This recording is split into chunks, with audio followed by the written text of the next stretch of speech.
الحمد لله وحده والصلاة والسلام على من لا نبي بعده رب اشرح لي صدري ويسر لي أمري واحلل عقدة من لساني يفقه قولي.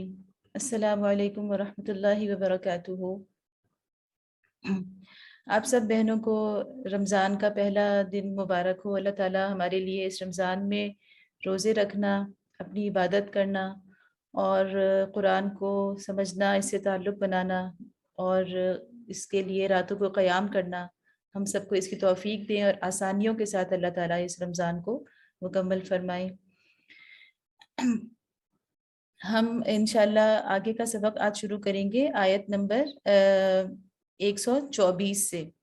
اچھا، یہاں سے ہم نے کل بھی یہ بات ہوئی تھی کہ یہاں سے ایک اور مضمون شروع ہو رہا ہے سورۃ البقرہ کا، اور اس سے پہلے جو مضامین گزرے ہیں ان کا میں تھوڑا سا آپ کو بتا دوں کہ ہم کیا کیا پڑھ کے آئے ہیں. سورۃ البقرہ میں سب سے پہلے ہم نے پڑھا تھا کہ اللہ تعالیٰ نے ہدایت کے اعتبار سے 3 گروہوں کا ذکر کیا تھا: مومنین، کافرین اور منافقین. اس کے بعد اللہ تعالیٰ کی طرف سے بتایا گیا تھا کہ انسان کو دنیا میں بھیجنے کا مقصد کیا ہے، یعنی عبادت، اور اس عبادت کی طرف اللہ نے خود بہت عقلی دلائل کے ساتھ تمام انسانیت کو دعوت دی تھی. اس کے بعد اللہ تعالیٰ نے بتایا تھا کہ عبادت جو ہے انسان کو جس دنیا کے اندر کرنی ہے تو اس کے لیے دنیا میں انسان کی حیثیت کیا ہے، یعنی کس حیثیت میں رہ کے، کس رول میں رہ کے اس کو اللہ کی عبادت کرنی ہے، اور کس طرح اس کی عبادت فرشتوں کی عبادت سے مختلف ہے. تو اللہ تعالیٰ نے بتایا تھا کہ انسان کا جو اس دنیا کے اندر رول ہے وہ ہے خلیفہ کا. تو یہ 3 بنیادی چیزیں اللہ تعالیٰ نے شروع کے ان آیات کے اندر سورۃ البقرہ کے یہ ہمیں واضح کی. اس کے بعد اللہ تعالیٰ نے ایک طویل تذکرہ اس سورت کے اندر بنی اسرائیل کا فرمایا، اور وہ اس لحاظ سے کہ ہدایت یافتہ، یعنی اس کا اصل ٹاپک جو ہے سورت کا ہم یہی سمجھ سکتے ہیں کہ ہدایت ہے. ہدایت کس کو ملتی ہے، اور ہدایت جو ہے وہ عبادت کی شکل میں ہدایت ہے، خلافت کی شکل میں ہدایت ہے. یہ سب ہدایت ہی کے مختلف عنوانات ہیں، یہ مختلف پہلو ہیں جو کہ سورۃ البقرہ کے اندر ہم پڑھ کے آ رہے ہیں.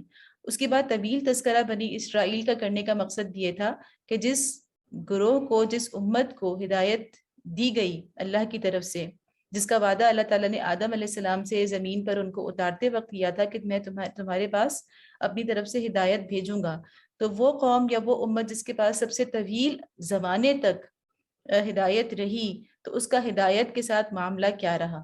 اور پھر سورۃ الفاتحہ کا اس کے ساتھ جو ربط بنتا ہے وہ یہ بھی ہے کہ ہدایت ہم نے مانگی اور اللہ نے پوری سورۃ البقرہ ہمیں بتائی کہ ہدایت کیا ہے. یعنی اگر آپ سورۃ البقرہ کو پورا ایک موضوع کے اعتبار سے دیکھنا چاہیں نا، تو ہمیں یہ پتہ چل رہا ہے کہ اس کا موضوع ہدایت ہی ہے. اور یوں تو قرآن پورا ہی ہدایت ہے کیونکہ اہدنا کے جواب میں ہے، لیکن خاص طور پر ہمیں اس کے اندر جو طویل تذکرہ بنی اسرائیل کا ملا ہے تو وہ سورۃ الفاتحہ میں جن کا ذکر المغضوب علیہم کے عنوان سے کیا گیا، کہ وہ لوگ جو ہدایت پانے کے بعد جان بوجھ کر گمراہ ہوئے، جانتے بوجھتے جنہوں نے اللہ کی نافرمانی کی، بلکہ گمراہ نہیں ہوئے، جان بوجھ کر اللہ کی نافرمانی کی، تو وہ قوم دنیا کے اندر ایک واحد قوم ہے جس کو اللہ نے المغضوب علیہم کہا ہے. لیکن اسپیسیفکلی یہ جو اللہ تعالیٰ کا غضب کا شکار ہونا، ایسا نہیں ہے کہ اب یہ کسی اور کے اوپر نہیں ہو سکتا ہے کہ بطور امت یہ کسی اور کے اوپر نہ ہو، لیکن بطور فرد یہ ہر اس شخص کے اوپر ہوگا جس نے وہی راستہ اختیار کیا جو کہ بنی اسرائیل نے کیا تھا. تو بنی اسرائیل نے کیا کیا تھا کہ انہوں نے جانتے بوجھتے اللہ کی ہدایت کو ٹھکرا دیا تھا، کتاب اللہ کو پسے پشت ڈال دیا تھا، یعنی اس کو وہ اہمیت اور اپنی زندگی کے اندر وہ مقام، وہ حیثیت نہیں دی تھی جو اس کا تقاضا تھی، اور جان بوجھ کر اللہ کی کتاب کو تبدیل کیا تھا، اس میں تحریف کی تھی، اور یہاں تک کہ پیغمبروں پر ایمان لانے کے باوجود انہیں اپنے ذاتی خواہشات کی بنا پر قتل تک کیا. تو یہ جو ڈھٹائی تھی ان کی، اور یہ جو بالکل ایمان لانے کے باوجود اور مسلم امہ ہونے کے باوجود ان کا کتاب اللہ کے ساتھ اس قدر ایک دشمنی کا معاملہ تھا، تو وہ اس بات کا موجب ہوا، اس کا سبب بنا کہ اللہ تعالیٰ نے انہیں المغضوب علیہم کہا. تو یہ جو صفت ہے یہ ہر اس شخص کے اندر یعنی وہ بھی اسی کا اللہ کے غضب کا شکار ہوگا، یا وہ امت اسی اللہ کے غضب کی شکار ہوگی جو اسی طرح سے بنی اسرائیل کے راستے پر چلتے ہوئے اللہ کی کتاب کے ساتھ یہ معاملہ کرے گی.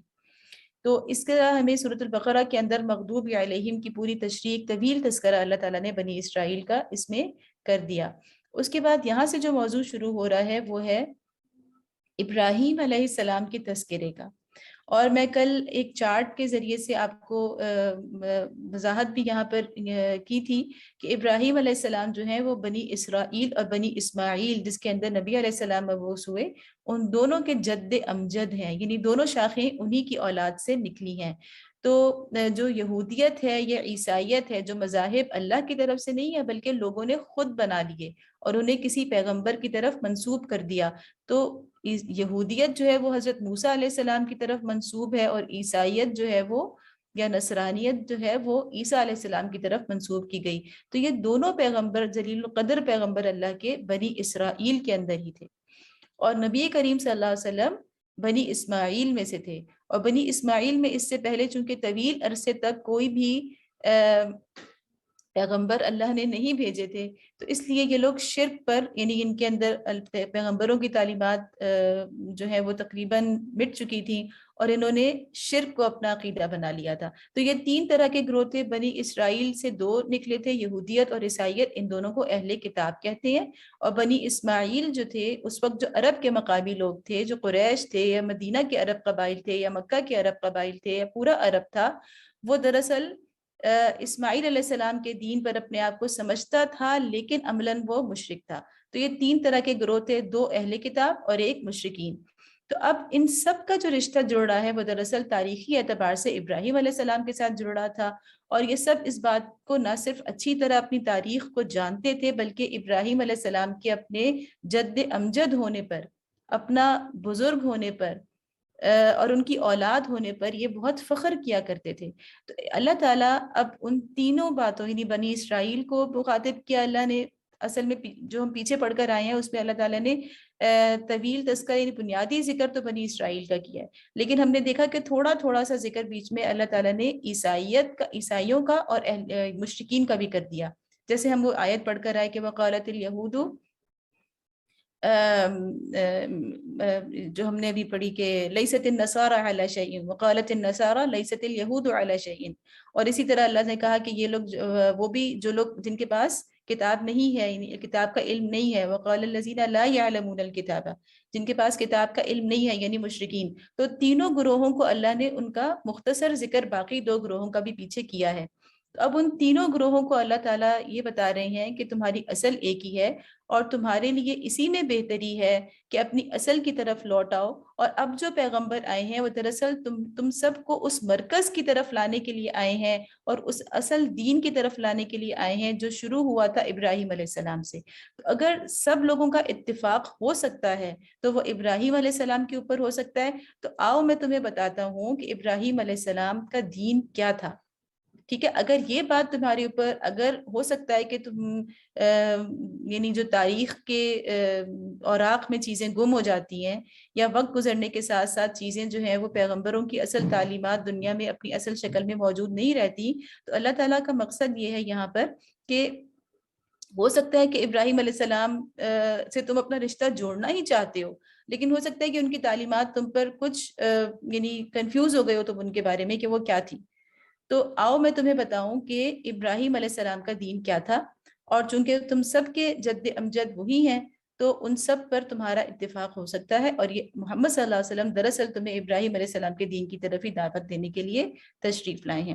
اور وہ لوگ یہ بھی جانتے تھے کہ موسیٰ علیہ السلام یا عیسیٰ علیہ السلام یا اسماعیل علیہ السلام، ان تینوں کی وہ حیثیت نہیں ہے کہ یہ سب کے بڑے ہوں، یعنی موسیٰ علیہ السلام کو یہودی اپنا بڑا مانتے ہیں تو عیسائی نہیں مانتے، عیسیٰ علیہ السلام کو عیسائی اگر اپنا بڑا مانتے ہیں تو یہودی نہیں مانتے، اسی طرح اسماعیل علیہ السلام کو اگر مشرکین مکہ اپنا بڑا مانتے ہیں، یا مدینہ کے جو عرب قبائل ہیں مشرک وہ اپنا بڑا مانتے ہیں، تو ان کو یہودی اور عیسائی اپنا بڑا نہیں مانتے۔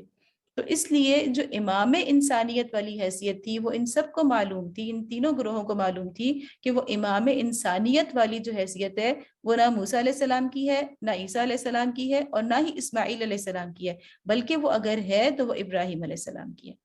تو اسی لیے اللہ تعالیٰ یہاں پر ان کو اب جمع کر رہے ہیں باقاعدہ، یعنی دوبارہ اس عالمی ایک کہنا چاہیے کہ مذہب پر اور ایک اس عالمگیر مذہب کے اوپر اور اس عالمگیر سچائی کے اوپر جو صرف ابراہیم علیہ السلام کے ساتھ ہی وابستہ ہو سکتی تھی تاریخی اعتبار سے۔ ہم شروع کرتے ہیں۔ اعوذ باللہ من الشیطان الرجیم، بسم اللہ الرحمن الرحیم۔ وَإِذِ ابْتَلَىٰ إِبْرَاهِيمَ رَبُّهُ بِكَلِمَاتٍ فَأَتَمَّهُنَّ، یاد کرو جب ابراہیم علیہ السلام کو اس کے رب نے چند باتوں میں آزمایا۔ ٹھیک ہے، اب یہاں پر کیا ہے؟ فَقَالَ إِنِّي جَاعِلُكَ لِلنَّاسِ إِمَامًا، اور وہ ان سب میں پورا اتر گیا۔ فَأَتَمَّهُنَّ، وہ ان سب میں پورا اتر گیا۔ تو اس نے کہا، یعنی رب نے کہا، میں تجھے سب لوگوں کا پیشوا بنانے والا ہوں، للناس اماما، تمام انسانیت کے لیے پیشوا اور امام بنانے والا ہوں۔ قال ومن ذریتی، ابراہیم علیہ السلام نے عرض کیا، اور کیا میری اولاد سے بھی یہی وعدہ ہے؟ قال لا ینال عہد الظالمین، اس نے جواب دیا میرا وعدہ ظالموں سے متعلق نہیں ہے۔ اب یہاں پر کون سے الفاظ اہم ہیں؟ آپ دیکھیں کہ ابتلا، ابتلا ہم اردو میں بھی کہتے ہیں نا، مبتلا ہونا کسی چیز میں، تکلیف میں مبتلا، تو ابتلا کا مطلب ہوتا ہے امتحان یا آزمائش۔ اللہ تعالیٰ نے ابراہیم علیہ السلام کو آزمایا، فَأَتَمَّهُنَّ، اس کا مطلب ہے کہ وہ اس تمام امتحانوں میں کامیاب ہو گئے، اور پھر اس کے بعد امامہ، اس کے بعد ان کو پوری دنیا کی تمام انسانیت کی امامت کے منصب پر انہیں مقرر کیا گیا۔ اور جو یعنی تاریخی اعتبار سے ابراہیم علیہ السلام، جس طرح سے میں نے آپ کو پورا واضح کیا کہ جس طرح سے تاریخی اعتبار سے ابراہیم علیہ السلام ہی امام انسانیت ہیں، تو اب اس تاریخ کو کوئی مٹا نہیں سکتا۔ اور یہ حیثیت جو ابراہیم علیہ السلام کی تاریخی اعتبار سے ہے، نسلی اعتبار سے ہے، اور ان کی اولاد ہونے کے اعتبار سے ہے تمام شاخوں کی، تو وہ حیثیت جو ہے اسے کوئی اس کو کوئی ڈینائی نہیں کر سکتا، اسے کوئی مٹا نہیں سکتا، اور اس کی جگہ کسی اور کو لا کے کھڑا نہیں کر سکتا۔ تو یہ ایک تاریخی حقیقت ہے کہ اللہ تعالیٰ نے ابراہیم علیہ السلام کو واقعی تمام انسانیت کا امام بنایا۔ ٹھیک ہے، ابھی بھی آپ دنیا میں دیکھیں کہ جو بڑے مذاہب ہیں وہ یہی ہیں، اور ان سب بڑے مذاہب کے جو یعنی پیشوا اور امام ہیں وہ ابراہیم علیہ السلام، یعنی سب ان کو مانتے ہیں۔ اب یہاں پہ امپورٹنٹ بات یہ ہے کہ اللہ تعالیٰ نے فرمایا کہ ابراہیم علیہ السلام کو کلمات میں آزمانے کے بعد انہیں اتنا بڑا درجہ دیا امامت انسانیت کا، اور وہ کلمات کیا تھے؟ یہ سب ہمارے سامنے وہ چیزیں ہیں کہ ابراہیم علیہ السلام دنیا میں ہر اس چیز کے ذریعے سے آزمائے گئے جس کی انسان کے یعنی جس سے انسان کو محبت ہوتی ہے، یا جس کی وجہ سے وہ زندگی میں اس کی گزر بسر ہوتی ہے۔ تو زندگی کی ہر نعمت کے بارے میں ابراہیم علیہ السلام آزمائے گئے۔ سب سے پہلے ہمیں بتایا کہ وہ اپنے وطن سے جوانی کے وقت میں بالکل خالی ہاتھ ہو کے ان کو جلا وطن کیا گیا۔ اس کے بعد وہ کس طرح سے یعنی بالکل صحرا کے اندر وہ تنہا سفر کرتے ہوئے پہلے مصر پہنچے، پھر اس کے بعد وہ فلسطین کے علاقے میں پہنچے۔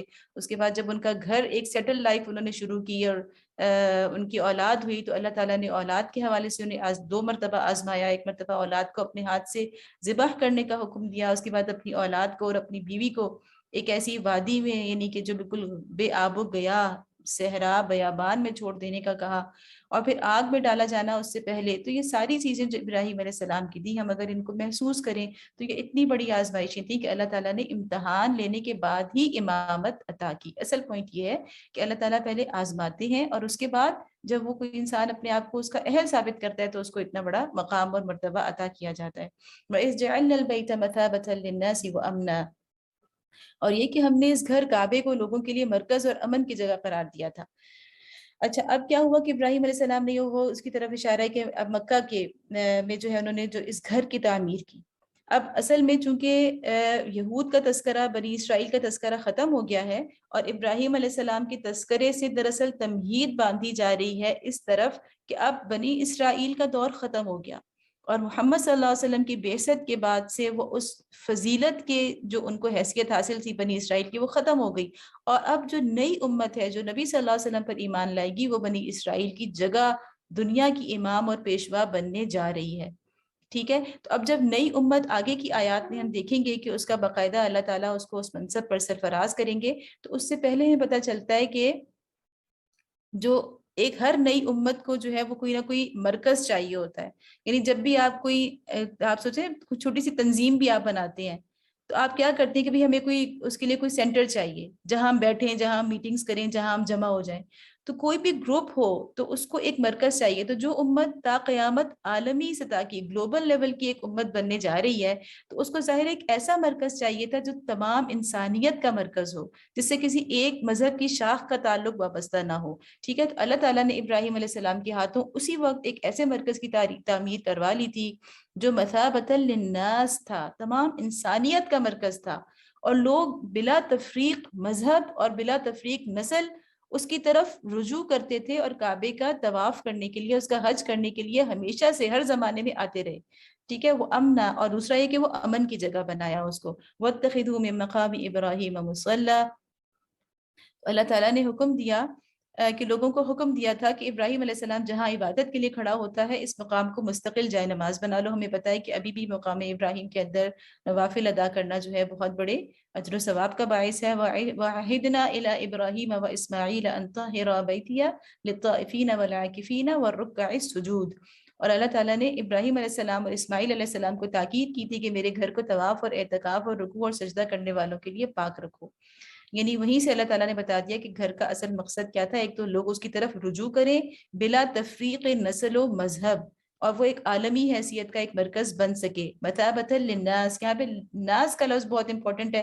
ابراہیم علیہ السلام کو بھی للناس یعنی تمام انسانیت کا امام بنایا, اور اس گھر کے بھی ہمیشہ سے تاریخی طور پر یہ حیثیت رہی کہ یہ تمام انسانیت کا کے لیے جو ہے وہ مرکزی حیثیت اسے حاصل ہوئی. اور دوسری بات یہ کہ اللہ تعالیٰ نے کہا کہ اس کو طواف کرنے اور اس میں اعتکاف اور رکوع کرنے والوں کے لیے اس کو پاک رکھو, یعنی اس کو ہر طرح کی آلائشوں سے بھی ظاہری بھی پاک رکھو, اور اسے عقیدے کی یعنی جو شرک کی آمیزش سے بھی اسے پاک رکھو. وَإِذْ قَالَ إِبْرَاهِيمُ رَبِّ اجْعَلْ هَذَا بَلَدًا آمِنًا وَارْزُقْ أَهْلَهُ مِنَ الثَّمَرَاتِ مَنْ آمَنَ مِنْهُمْ بِاللَّهِ وَالْيَوْمِ الْآخِرِ. اور یہ کہ ابراہیم علیہ السلام نے دعا کی اس وقت جب یہ گھر بنایا تو دعا کی, اے میرے رب اس شہر کو امن کا شہر بنا دے. یعنی اس گھر کے ارد گرد ظاہر ہے کہ ایک آبادی, ایک شہر جو ہے وہ آپ کو پتہ ہے کہ تاریخی اعتبار سے کہ وہاں پر اللہ نے کیسے اس کو پانی نکال کے اس وہاں پہ ایک زندگی کا اللہ نے ایک سبب بنا دیا تھا اور باقاعدہ ایک شہر بس گیا تھا. تو اللہ ابراہیم علیہ السلام اس شہر کے لیے کیا دعا کر رہے ہیں کہ اس کو آمناً ورزق اہلہ, کہ اس کو امن کی جگہ بنا دے اور اس کے باشندوں میں جو اللہ اور آخرت کو مانے انہیں ہر قسم کے پھلوں کا رزق دے. دو چیزیں امپورٹنٹ ہوتی ہیں, امن اور رزق. جب یہ دو چیزیں انسان کو میسر آتی ہیں تو جو ہے اس کے بعد ہی وہ کوئی یعنی جیسے ہم دیکھتے ہیں نا کہ یہ بہت بیسک نیڈز ہیں کسی بھی معاشرے کی, کہ اسے امن میسر ہو اور اسے رزق میسر ہو. اسی بات کو اللہ تعالیٰ نے قریش کی جو سورۃ الفیل میں بھی فرمایا کہ لإیلاف قریش ایلافہم رحلۃ الشتاء والصیف فلیعبدوا رب ھذا البیت الذی اطعمہم من جوع وآمنہم من خوف. قریش کو اللہ تعالیٰ اسی گھر کے حوالے سے احسان اس کا اپنا یاد دلا رہے ہیں کہ اس گھر کی وجہ سے تمہیں وہ بنیادی دو سہولتیں یا دنیا جو ضروریات ہیں تمہاری پوری ہوئی ہیں, امن کی اور رزق کی. تو اس وجہ سے تم اللہ کے اس گھر کے رب کی عبادت کرو. تو یہ دو بنیادی چیزیں ہوتی ہیں. جیسا کہ ہم دیکھتے ہیں کہ حضرت عمر رضی اللہ تعالیٰ عنہ کے زمانے میں جب ایک مرتبہ بہت شدید قحط آ گیا تھا تو حضرت عمر نے جو چوری کی حد تھی ہاتھ کاٹنے کی اسے ساقط کر دیا تھا. یعنی قحط کے دوران اگر کوئی چوری کرے گا تو اس کا ہاتھ نہیں کاٹا جائے گا. مطلب کیا ہے کہ جب تک انسان کی یہ بنیادی ضروریات پوری نہیں ہوتی کہ اسے خوف سے امن ملے اور اسے بھوک سے نجات ملے, اس وقت تک وہ اس کے لیے ہدایت پر قائم رہنا بھی مشکل ہو جاتا ہے. ٹھیک ہے, تو اچھا یہاں پہ ایک اور امپورٹنٹ بات یہ ہے کہ امن اور رزق. ابراہیم علیہ السلام کو اللہ تعالیٰ نے کہا کہ امامت جو ہے وہ تمہاری اولاد میں سے صرف ان لوگوں کو ملے گی جو کہ ظالم نہیں ہوں گے, یعنی کہ ہدایت پہ قائم ہوں گے. لیکن رزق جو ہے, امن اور رزق, یہ ہدایت کے ساتھ مشروط نہیں ہے. یہ اللہ تعالیٰ نے کہا کہ یہ سب کو ملے گا چاہے وہ ہدایت یافتہ ہوں یا نہ ہوں.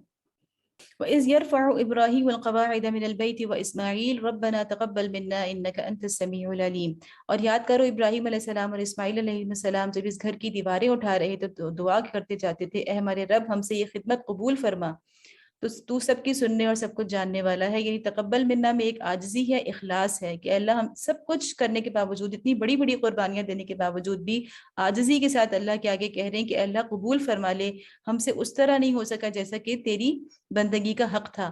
ربنا وجعلنا مسلمین لک ومن ذریتنا امۃ مسلمۃ لک وارنا مناسکنا وتب علینا انک انت التواب الرحیم.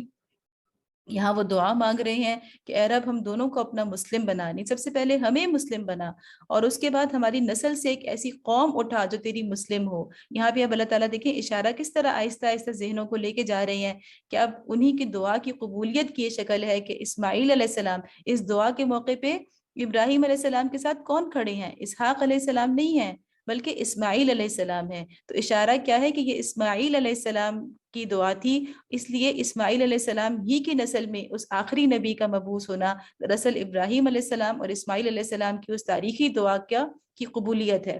وَمِن ذُرِّيَّتِنَا أُمَّةً مُسْلِمَةً لَكَ، اور ہماری ذریت میں سے ایک ایسی قوم اٹھا جو تیری مسلم ہو. وَأَرِنَا مَنَاسِكَنَا وَتُبْ عَلَيْنَا إِنَّكَ أَنْتَ التَّوَّابُ الرَّحِيمُ. ہمیں اپنی عبادت کے طریقے بتا.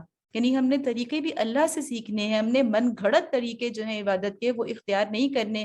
جیسا کہ ہم آج کل دیکھ رہے ہیں کہ پہلے ہمارے ہاں جوہلا جو تھے، بالکل ان پڑھ طبقہ ہمارا جو تھا، وہ تو اس طرح کی فضول قسم کی چیزوں کے اندر ہے ہی، مشغول ہے ہی، کہ انہوں نے پتہ نہیں عرس کے نام پہ اور صوفیزم کے نام پہ کیا بھنگڑے اور کیا ناچ اور کیا فضولیات کو عبادت کا درجہ دیا ہوا ہے. لیکن اب ایسا بھی ہو رہا ہے کہ بہت ہماری جو ایلیٹ کلاس ہے اس کے اندر عبادت کے نام پہ، تصوف کے نام پہ باقاعدہ جو ہے وہ نئی نئی چیزیں جو ہے وہ انٹروڈیوس کرائی جا رہی ہیں. گزشتہ دنوں ہی مجھے اندازہ ہے کہ یہاں اسلام آباد کے میریٹ کے اندر جو ہے وہ ایک بہت بڑی اس طرح کی کانفرنس ہوئی جس میں کہ باقاعدہ یعنی صوفیزم کے اعتبار کے کہنا چاہیے کہ نام پر یہ چیزیں کی گئیں. تو یہ عبادت ہمیں وہی کرنی ہے جو کہ اللہ نے ہمیں سکھائی ہے. اور اللہ کیسے سکھاتا ہے؟ اللہ تعالیٰ اپنے پیغمبروں کے ذریعے ہمیں عبادت کے طریقے سکھاتے ہیں. تو یہ بھی عاجزی کا اظہار ہے کہ اے اللہ تو ہمیں مناسک سکھا دے، عبادت کے طریقے بھی تو ہمیں بتا دے. ہم خود سے عبادت کے طریقے نہیں سوچ سکتے. وہ تو علینا، اور اس کے باوجود بار بار کہہ رہے ہیں کہ ہم سے درگزر فرما، ہماری توبہ قبول فرما. انک انت التواب الرحیم، بے شک تو بڑا معاف کرنے والا، رحم فرمانے والا ہے. ربنا وابعث فیہم رسولا منہم یتلو علیہم آیاتک ویعلمہم الکتاب والحکمہ ویزکیہم انک انت العزیز الحکیم. اور پھر اب وہ دعا ہے باقاعدہ ابراہیم علیہ السلام کی دعا اور اسماعیل علیہ السلام دونوں کی دعا، ٹھیک ہے، ان کی مشترک دعا کہ اے ہمارے رب ان لوگوں میں خود انہی کی قوم سے ایک ایسا رسول اٹھائی ہو.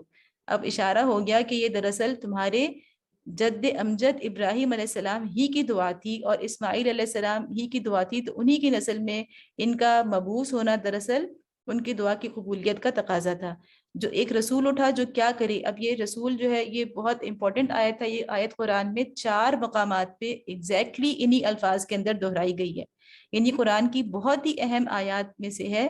قرآن کی ہر آیت اہم ہے، لیکن جس آیت کو اللہ تعالیٰ خود دہراتے ہیں مصحف کے اندر بار بار، یعنی اپنے کلام کے اندر بار بار، تو اس کا مطلب یہ ہوتا ہے کہ اس کی کوئی خاص اہمیت ہے. اور اس آیت کی اہمیت کیا ہے کہ اس میں رسول اللہ صلی اللہ علیہ وسلم کی بعثت کے مقاصد بیان کیے جا رہے ہیں. اور وہ 4 مقاصد ہیں. وہ کیا ہے؟ یتلو علیہم آیاتک، ان پر اللہ کی تیری آیات کی تلاوت کرے. ویعلمہم الکتاب، اور انہیں کتاب کا علم دے. والحکمت، اور انہیں حکمت کی تعلیم دے. ویزکیہم، اور ان کی زندگیاں سنوار دے، انہیں پاک کرے. انک انت العزیز الحکیم، تو بڑا مقتدر اور حکیم ہے. یعنی ایسا رسول بھیج جو یہ چاروں کام کرے. وَمَن يَرْغَبُ، اچھا ایک تھوڑے اس میں میں نے تفہیم القرآن سے یہ لکھا ہے کہ مسلم کا لفظی معنی کیا ہوتا ہے کہ وہ جو خدا کے آگے سر اطاعت خم کر دے. اس کے بعد یہ آ رہا ہے کہ اللہ تعالیٰ نے بالکل واضح کر دیا کہ دیکھو ابراہیم علیہ السلام کس دین پر تھے، یہ مکہ انہوں نے کس نیت، مکہ کے اندر خانہ کعبہ انہوں نے کس نیت سے بنایا تھا. تو اب اللہ تعالیٰ فرما رہے کہ وَمَن يَرْغَبُ عَن مِّلَّةِ إِبْرَاهِيمَ إِلَّا مَن سَفِيهَ نَفْسَهُ. اب بتاؤ کہ اب کون ہے جو ابراہیم علیہ السلام کے طریقے سے نفرت کرے؟ جس نے خود اپنے آپ کو حماقت اور جہالت میں مبتلا کر لیا ہو، اس کے سوا کون یہ حرکت کر سکتا ہے؟ وَلَقَدِ اصْطَفَيْنَاهُ فِي الدُّنْيَا، ابراہیم علیہ السلام تو وہ شخص ہے جس کو ہم نے دنیا میں اپنے کام کے لیے چن لیا تھا. وَإِنَّهُ فِي الْآخِرَةِ لَمِنَ الصَّالِحِينَ، اور آخرت میں اس کا شمار صالحین میں ہوگا. یعنی دنیا میں بھی وہی لوگ ہدایت پر ہوں گے جو ابراہیم علیہ السلام کے طریقے پر ہوں گے، اور آخرت میں بھی انہی کا شمار صالحین میں ہوگا. اذ قال له ربه اسلم، اب یہ ابراہیم علیہ السلام کی صفات بیان ہو رہی ہیں کہ وہ کیسے تھے. اس قال له ربه اسلم قال اسلمت لرب العالمین، اس کا حال یہ تھا کہ جب اس کے رب نے اسے کہا مسلم ہو جا تو اس نے فوراً کہا میں مالک کائنات کا مسلم ہو گیا. ٹھیک ہے، یعنی اصل چیز یہاں بتائی جا رہی ہے، کس چیز پر زور ہے؟ اسلام. تو ان الدین عند اللہ الاسلام. آگے اگلی آیت میں مزید اس کی وضاحت ہو رہی ہے. ووصى بها ابراہیم بنیہ ویعقوب. اسی طرح پر اسی طریقے پر چلنے کی ہدایت اس نے اپنی اولاد کو کی تھی، اور اسی کی وصیت یعقوب علیہ السلام اپنی اولاد کو کر گیا. یعنی پیچھے ہم نے کیا پڑھا کہ اسماعیل علیہ السلام کھڑے ہیں ابراہیم علیہ السلام کے ساتھ، ایک بیٹے جن کی نسل میں محمد صلی اللہ علیہ وسلم ہے. اب ان کے دوسرے بیٹے، یعنی بلکہ ان کے جو پوتے ہیں اسحاق، دوسرے بیٹے کے بیٹے اسحاق علیہ السلام کے بیٹے یعقوب علیہ السلام کا ذکر ہو رہا ہے کہ اگر تمہیں کوئی شک ہے کہ شاید اسماعیل تو جو تھے وہ مسلم تھے لیکن یعقوب جو ہے مسلم نہیں تھے، اگر تمہیں شک ہو رہا ہے تو اللہ تعالیٰ وہ تاریخ بھی بیان فرما رہے ہیں کہ یعقوب نے اپنے بیٹے کو کیا وصیت کی تھی. اس نے یہی کہا تھا یا بنی ان اللہ اصطفى لكم الدین فلا تموتن الا وانتم مسلمون. ٹھیک ہے، کہ یعقوب علیہ السلام بھی اپنی اولاد کو کر گیا. اس نے کہا تھا کہ اے میرے بچوں، اللہ نے تمہارے لیے یہی دین پسند کیا ہے، اور وہ دین کیا ہے؟ اسلام. لہٰذا مرتے دم تک مسلم ہی رہنا. یہاں دو بڑی امپورٹنٹ ہمارے پاس چیزیں آئی ہیں، ایک الدین اور ایک مسلم. تو آیت ہے قرآن کے اندر ہے جو بہت اہم آیت ہے، سورۃ آل عمران میں آگے آئے گی، ان الدین عند اللہ الاسلام. اللہ تعالیٰ نے واضح کر دیا کہ دین اللہ کے نزدیک صرف اسلام ہی ہے. یہ تمام پیغمبر اسی دین کی تعلیم لے کر آئے جس کا نام ہے اسلام. اور اسلام کا لفظی مطلب ہے اللہ کے آگے جھک جانا، سر اطاعت خم کر دینا. یہ نہ دیکھنا کہ پیغمبر کس قوم میں ہے، بلکہ جہاں سے بھی آئے اس کی فوراً اطاعت قبول کرنا. اچھا، یہاں پر میں نے دین کا یہاں تفہیم القرآن کے اندر جو مولانا مودودی نے اس کی تعریف کی ہے وہ یہ ہے کہ طریقے زندگی. یعنی دین کیا ہوتا ہے؟ یعنی اس طریقے زندگی کا نام ہے نظام حیات، وہ آئین جس پر انسان دنیا میں اپنے پورے طرز فکر اور طرز عمل کی بنا رکھے. ٹھیک ہے، یعنی پورا نظام زندگی ہوتا ہے. اور وہ دین اللہ کے نزدیک کیا ہے؟ اسلام. یعنی آپ نے اب ان دونوں کو ملائیں، دین کو اور اسلام کو آپس میں ملائیں تو دین ہے نظام زندگی اور اسلام ہے اللہ کی اطاعت. تو دین اسلام وہ دین ہے جس میں زندگی کے تمام دائروں میں پورے نظام زندگی کے اندر اللہ کی اطاعت کے اوپر اس کی بنیاد رکھی جائے. ٹھیک ہے، ہم خود سے کسی بھی میدان میں، نہ سیاست کے میدان میں، نہ معیشت کے میدان میں، نہ کلچر کے میدان میں، نہ میڈیا کے میدان میں، کسی بھی میدان میں ہم اپنی طرف سے چیزیں لے کر نہ آئیں، بلکہ ہم اللہ سے رہنمائی لیں اور اللہ کی رہنمائی کے مطابق، پیغمبروں کی رہنمائی کے مطابق جو ہے اپنے تمام جو نظام ہے ان کو سیٹ کریں. تو یہ دراصل دین اسلام ہے. اسی طرح ایک اور حدیث بڑی امپورٹنٹ ہے صحیح بخاری کی، الانبیاء اولاد علات امہاتہم شتیٰ ودینہم واحد. نبی صلی اللہ علیہ وسلم نے فرمایا ہے کہ انبیاء جو ہیں وہ دراصل یعنی ایک ہی اولاد ہوتے ہیں، جن اللاتی اولاد ہوتے ہیں.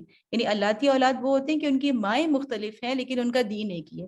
مائیں مختلف ہیں مطلب ہے کہ ان کو شریعت تھوڑی بہت الگ الگ دی گئی لیکن ان کا دین ایک ہی ہے. ٹھیک ہے، تلک امۃ قد خلت لها ما کسبت ولکم ما کسبتم ولا تسألون عما كانوا يعملون. وہ کچھ لوگ تھے جو گزر گئے، جو کچھ انہوں نے کمایا وہ ان کے لیے ہے اور جو کچھ تم کماؤ گے وہ تمہارے لیے ہے، تم سے یہ نہ پوچھا جائے گا کہ وہ کیا کرتے تھے. وَقَالُوا كُونُوا هُودًا أَوْ نَصَارَىٰ تَهْتَدُوا. یہودی کہتے ہیں یہودی ہو تو راہ راست پاؤ گے، عیسائی کہتے ہیں عیسائی ہو تو ہدایت ملے گی. قُلْ بَلْ مِلَّةَ إِبْرَاهِيمَ حَنِيفًا. نہیں بلکہ سب کو چھوڑ کر ابراہیم علیہ السلام کا طریقہ، اور ابراہیم مشرکوں میں سے نہ تھا. یہ بات پوری میں نے پیچھے واضح کر دی کہ نہ یہودیت اور نصرانیت دونوں بہت بعد کے دور کی پیداوار ہیں، اور ابراہیم علیہ السلام کس دین پر تھے یہ اللہ نے واضح کر دیا. قولوا آمنا بالله وما أنزل إلينا وما أنزل إلى إبراهيم وإسماعيل وإسحاق ويعقوب والأسباط وما أوتي موسى وعيسى وما أوتي النبيون من ربهم لا نفرق بين أحد منهم ونحن له مسلمون. بار بار جس چیز کا، جس لفظ کی تکرار ہو رہی ہے، ریپیٹ ہو رہا ہے، وہ ہے مسلم. ٹھیک ہے، ہمیں تو اس بات سے غرض ہے کہ ہم نے اللہ کی اطاعت کرنی ہے، باقی ہمیں کسی چیز سے غرض نہیں ہے. یہ دراصل اسلام کی اصل اسپرٹ ہے. اللہ تعالیٰ فرما رہے ہیں مسلمانوں کہو کہ ہم ایمان لائے اللہ پر اور اس ہدایت پر جو ہماری طرف نازل ہوئی ہے، اور ہم جو ابراہیم علیہ السلام، اسماعیل علیہ السلام، اسحاق علیہ السلام، یعقوب علیہ السلام اور اولاد یعقوب یعنی بنی اسرائیل کی طرف نازل ہوئی تھی، اور جو موسیٰ اور عیسیٰ علیہ السلام اور تمام پیغمبروں کو ان کے رب کی طرف سے دی گئی تھی، ہم ان کے درمیان کوئی تفریق نہیں کرتے، اور ہم تو اللہ کے مسلم ہیں۔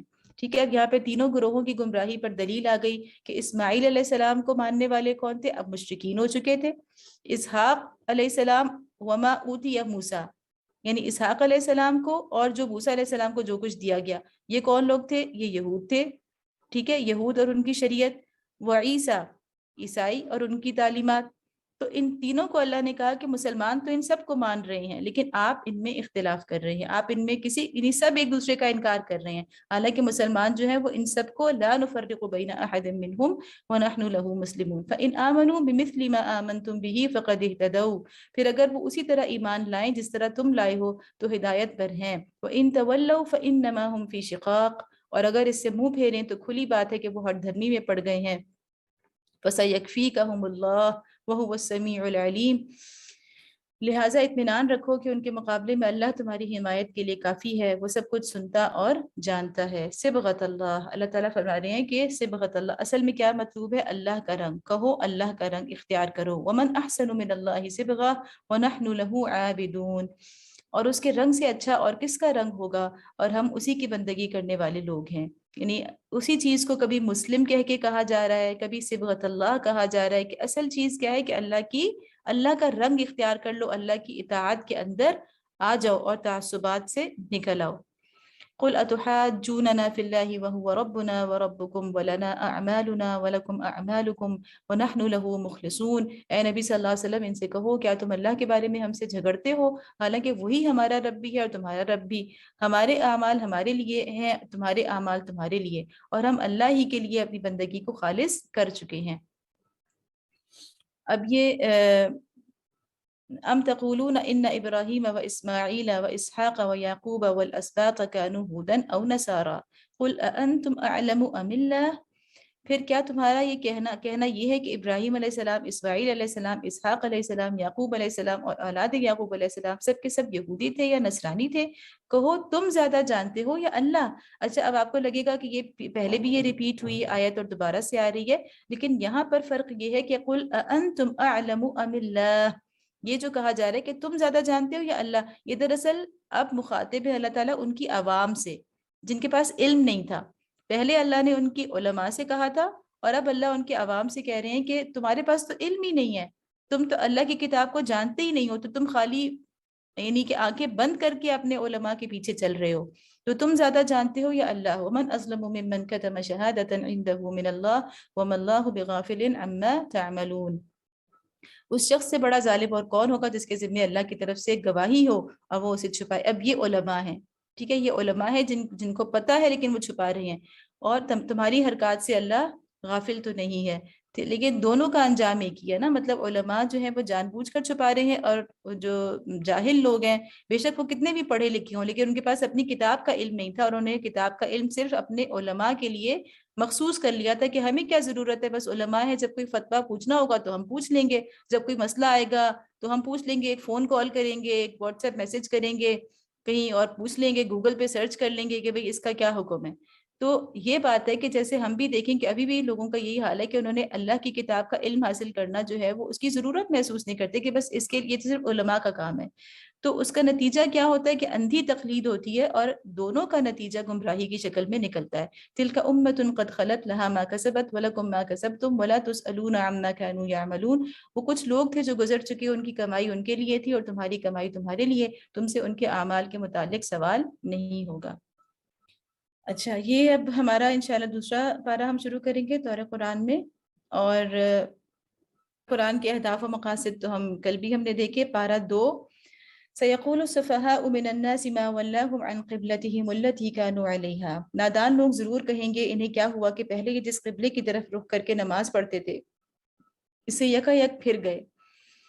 قُلْ لِلَّهِ الْمَشْرِقُ وَالْمَغْرِبُ، اے نبی ان سے کہو مشرق اور مغرب سب اللہ کے لیے ہیں، يَهْدِي مَن يَشَاءُ إِلَى صِرَاطٍ مُسْتَقِيمٍ، اللہ جسے چاہتا ہے سیدھی راہ دکھا دیتا ہے۔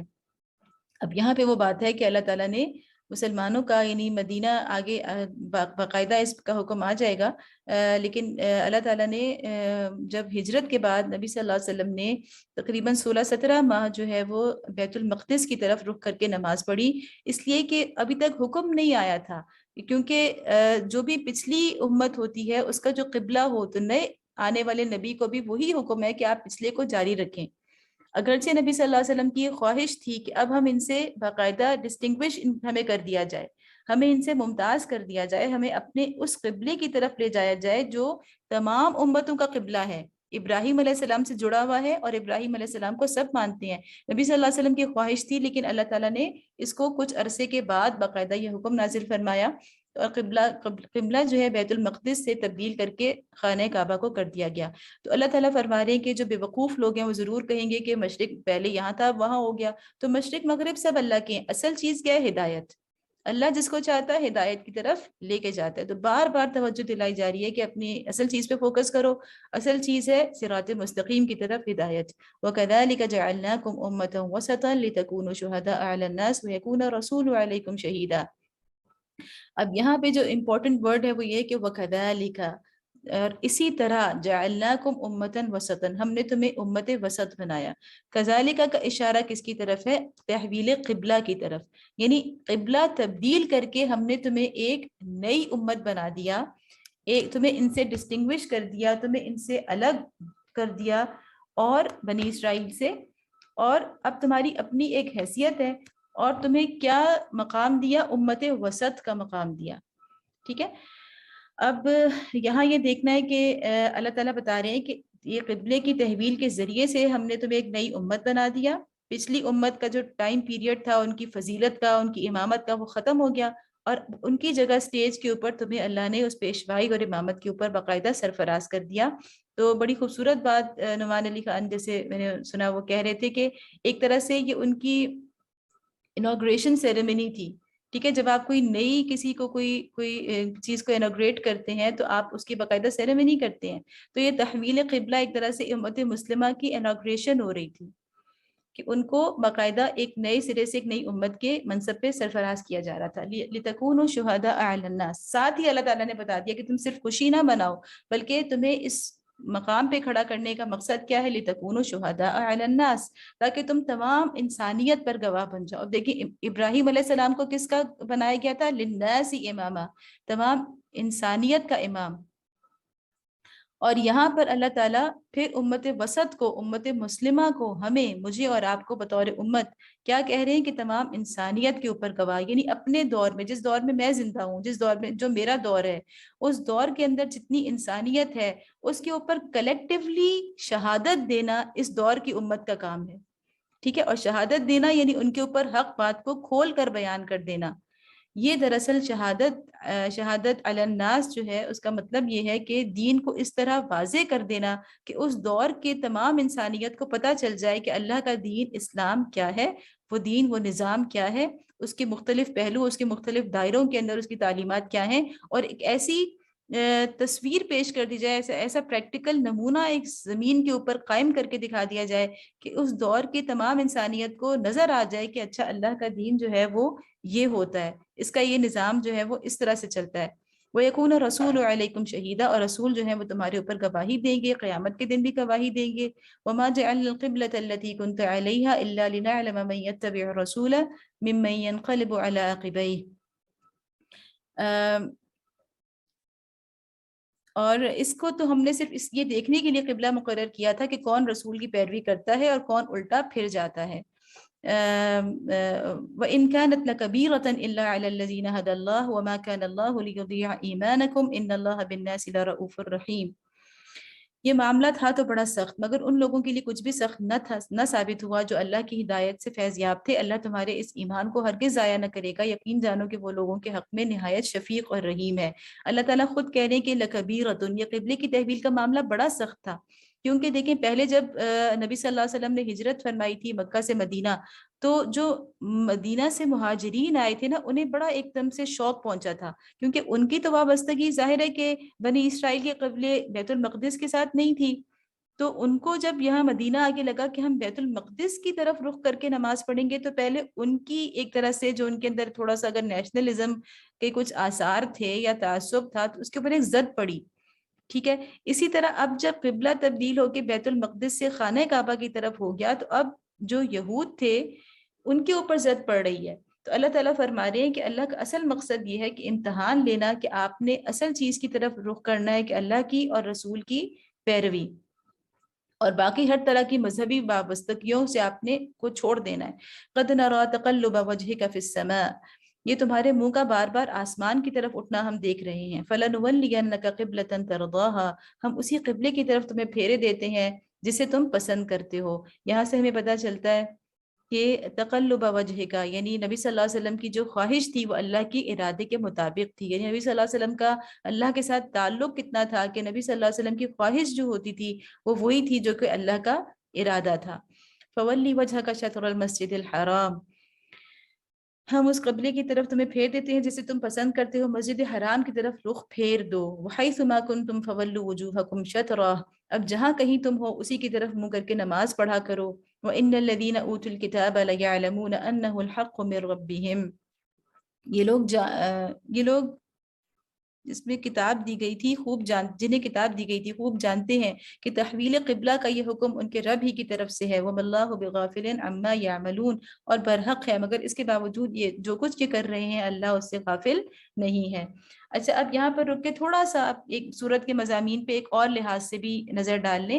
یعنی ہمیں بہت ساری چیزیں بہت خوبصورت نظر آتی ہیں مختلف لوگوں نے. دیکھیں مضامین جو ہے نا سورتوں کے وہ ایسے نہیں ہے، اگر اللہ تعالیٰ کو مضامین کی اتنی یعنی وہ کرنی ہوتی نا تو اللہ تعالیٰ خود سے چیپٹرز بنا دیتے، لیکن اللہ نے ان چیزوں کو ان مضامین کو آپس میں بالکل گوند دیا ہے، یعنی ایک دوسرے کے اندر ہیں. تو جو بھی پڑھنے والا ہوتا ہے نا اسے ایک الگ ترتیب نظر آتی ہے مضامین کی. کسی کو سورۃ البقرہ میں 10 مضامین نظر آتے ہیں، کسی کو 4 نظر آتے ہیں، کسی کو اس سے زیادہ اس سے کم. تو یعنی اس میں اسی لیے ہے کہ ہر دفعہ میں نے آپ سے کہا کہ رک کر تھوڑا سا ایک اور انداز سے بھی ہم دیکھ لیں. مختلف لوگوں نے مختلف ربط بیان کیے ہیں نا، تو ایک خوبصورت ربط یہ بھی اس کے اندر ہمیں نظر آ رہا ہے کہ پہلے انسانی نے ہم دیکھیں آدم علیہ السلام کو اللہ تعالیٰ نے ذکر کیا کہ وہ پہلے انسان تھے. ان کو اللہ نے ان سے ایک امتحان لیا، ان سے غلطی ہوئی، پھر انہوں نے توبہ کر لی. اس کے بعد اللہ تعالیٰ نے جو کام ایک انسان کو دیا تھا جب دنیا کی آبادی زیادہ ہو گئی تو وہی کام اللہ نے ایک پوری امت کے سپرد کیا. تو پہلی امت کا ذکر ہوا، اس امت سے پے در پے امتحان لیے گئے اور انہوں نے غلطیاں کرتے رہے، لیکن اب بھی انہیں کہا جا رہا ہے کہ تمہارے پاس توبہ کا ایک موقع موجود ہے. اس کے بعد دوسرے انسان کا ذکر ہوا، یعنی دوسری شخصیت جس کا ذکر ہوا وہ ابراہیم علیہ السلام تھے. پھر ان سے امتحان لیا گیا اور اس امتحان میں وہ کامیاب ہو گئے. ٹھیک ہے، آدم علیہ السلام سے غلطی ہوئی تھی لیکن ابراہیم علیہ السلام سے غلطی نہیں ہوئی بلکہ وہ مکمل طور پر امتحان میں کامیاب ہوئے. اور اس کے بعد دوسری امت کا ذکر ہو رہا ہے. تو جس طرح ابراہیم علیہ السلام بھی امتحان میں کامیاب ہوئے، اسی طرح امت مسلمہ کے بارے میں بھی اب آگے آئے گا کہ انہیں بھی امتحان لیا جائے گا. ٹھیک ہے، تو پہلے انسان سے امتحان، پہلی امت سے امتحان، دوسرے انسان سے امتحان، اور اب دوسری امت کے امتحان کا آگے ذکر شروع ہو رہا ہے. اور یہ امت جو ہے وہ پچھلی امت کی طرح ٹوٹلی فیلئر کی طرف کبھی بھی نہیں جائے گی. ٹھیک ہے، اس امت کے اندر یہ ہوتا رہے گا کہ اس کے بعض حصوں میں بعض اس کے جو لوگ ہیں وہ ضرور بنی اسرائیل کی طرح غلطیوں کا شکار ہوں گے، لیکن پوری کی پوری امت ٹوٹلی فیلئر کی طرف نہیں جائے گی. اس لیے کہ اللہ تعالیٰ نے اس کو اب پیغمبروں کا جانشین یعنی نبوت ختم ہونے کے بعد اسے تا قیامت اللہ تعالیٰ نے انسانوں کی ہدایت کا ذریعہ بنایا ہے. وَلَئِنْ أَتَيْتَ الَّذِينَ أُوتُوا الْكِتَابَ بِكُلِّ آيَةٍ مَا اتَّبِعُوا قِبْلَتَكَ، تم ان اہل کتاب کے پاس خواہ کوئی نشانی لے آؤ مگر ممکن نہیں کہ تمہارے قبلے کی پیروی کرنے لگیں. وَمَا أَنْتَ بِتَابِعٍ قِبْلَتَهُمْ، اور نہ تمہارے لیے یہ ممکن ہے کہ ان کے قبلے کی پیروی کرو. وَمَا بَعْضُهُمْ بِتَابِعٍ قِبْلَةَ بَعْضٍ، اور ان میں سے کوئی گروہ بھی دوسرے کے قبلے کی پیروی کے لیے تیار نہیں ہے. وَلَئِنِ اتَّبَعْتَ أَهْوَاءَهُمْ مِنْ بَعْدِ مَا جَاءَكَ مِنَ الْعِلْمِ إِنَّكَ إِذًا لَمِنَ الظَّالِمِينَ، اور اگر تم نے اس علم کے بعد جو تمہارے پاس آ چکا ہے ان کی خواہشات کی پیروی کی تو یقیناً تمہارا شمار ظالموں میں سے ہو جائے گا. تو اس میں تینوں گروہوں کا ذکر اللہ تعالیٰ نے فرما دیا. کیا ہو رہا ہے؟ جی، اور اس کے بعد اللہ تعالیٰ فرما رہے ہیں الذین آتیناہم الکتاب یعرفونہ کما یعرفون، یعنی بعضهم، یہ جو آیا نا کہ وما بعضهم بتابع قبلۃ بعض، کہ ان میں سے کوئی بھی دوسرے کے قبلے کی پیروی کرنے کو تیار نہیں ہے. تو مراد یہ ہے کہ بیت المقدس اگرچہ یہودی اور عیسائی دونوں کا قبلہ تھا، لیکن اس کے اندر بھی فرق ہے. آپ کو پتہ ہے کہ ابھی بھی جو بیت المقدس کا جو مغربی حصہ ہے وہ یہود کا قبلہ ہے، اور اس کا مشرقی حصہ جو ہے وہ عیسائیوں کا قبلہ ہے. اسی طرح جو مشرکین تھے ان کا قبلہ ہمیشہ سے خانہ کعبہ تھا. تو اللہ تعالیٰ فرما رہے ہیں کہ تینوں گروہ جو ہیں ان کا قبلہ آپس میں پہلے سے مختلف ہے.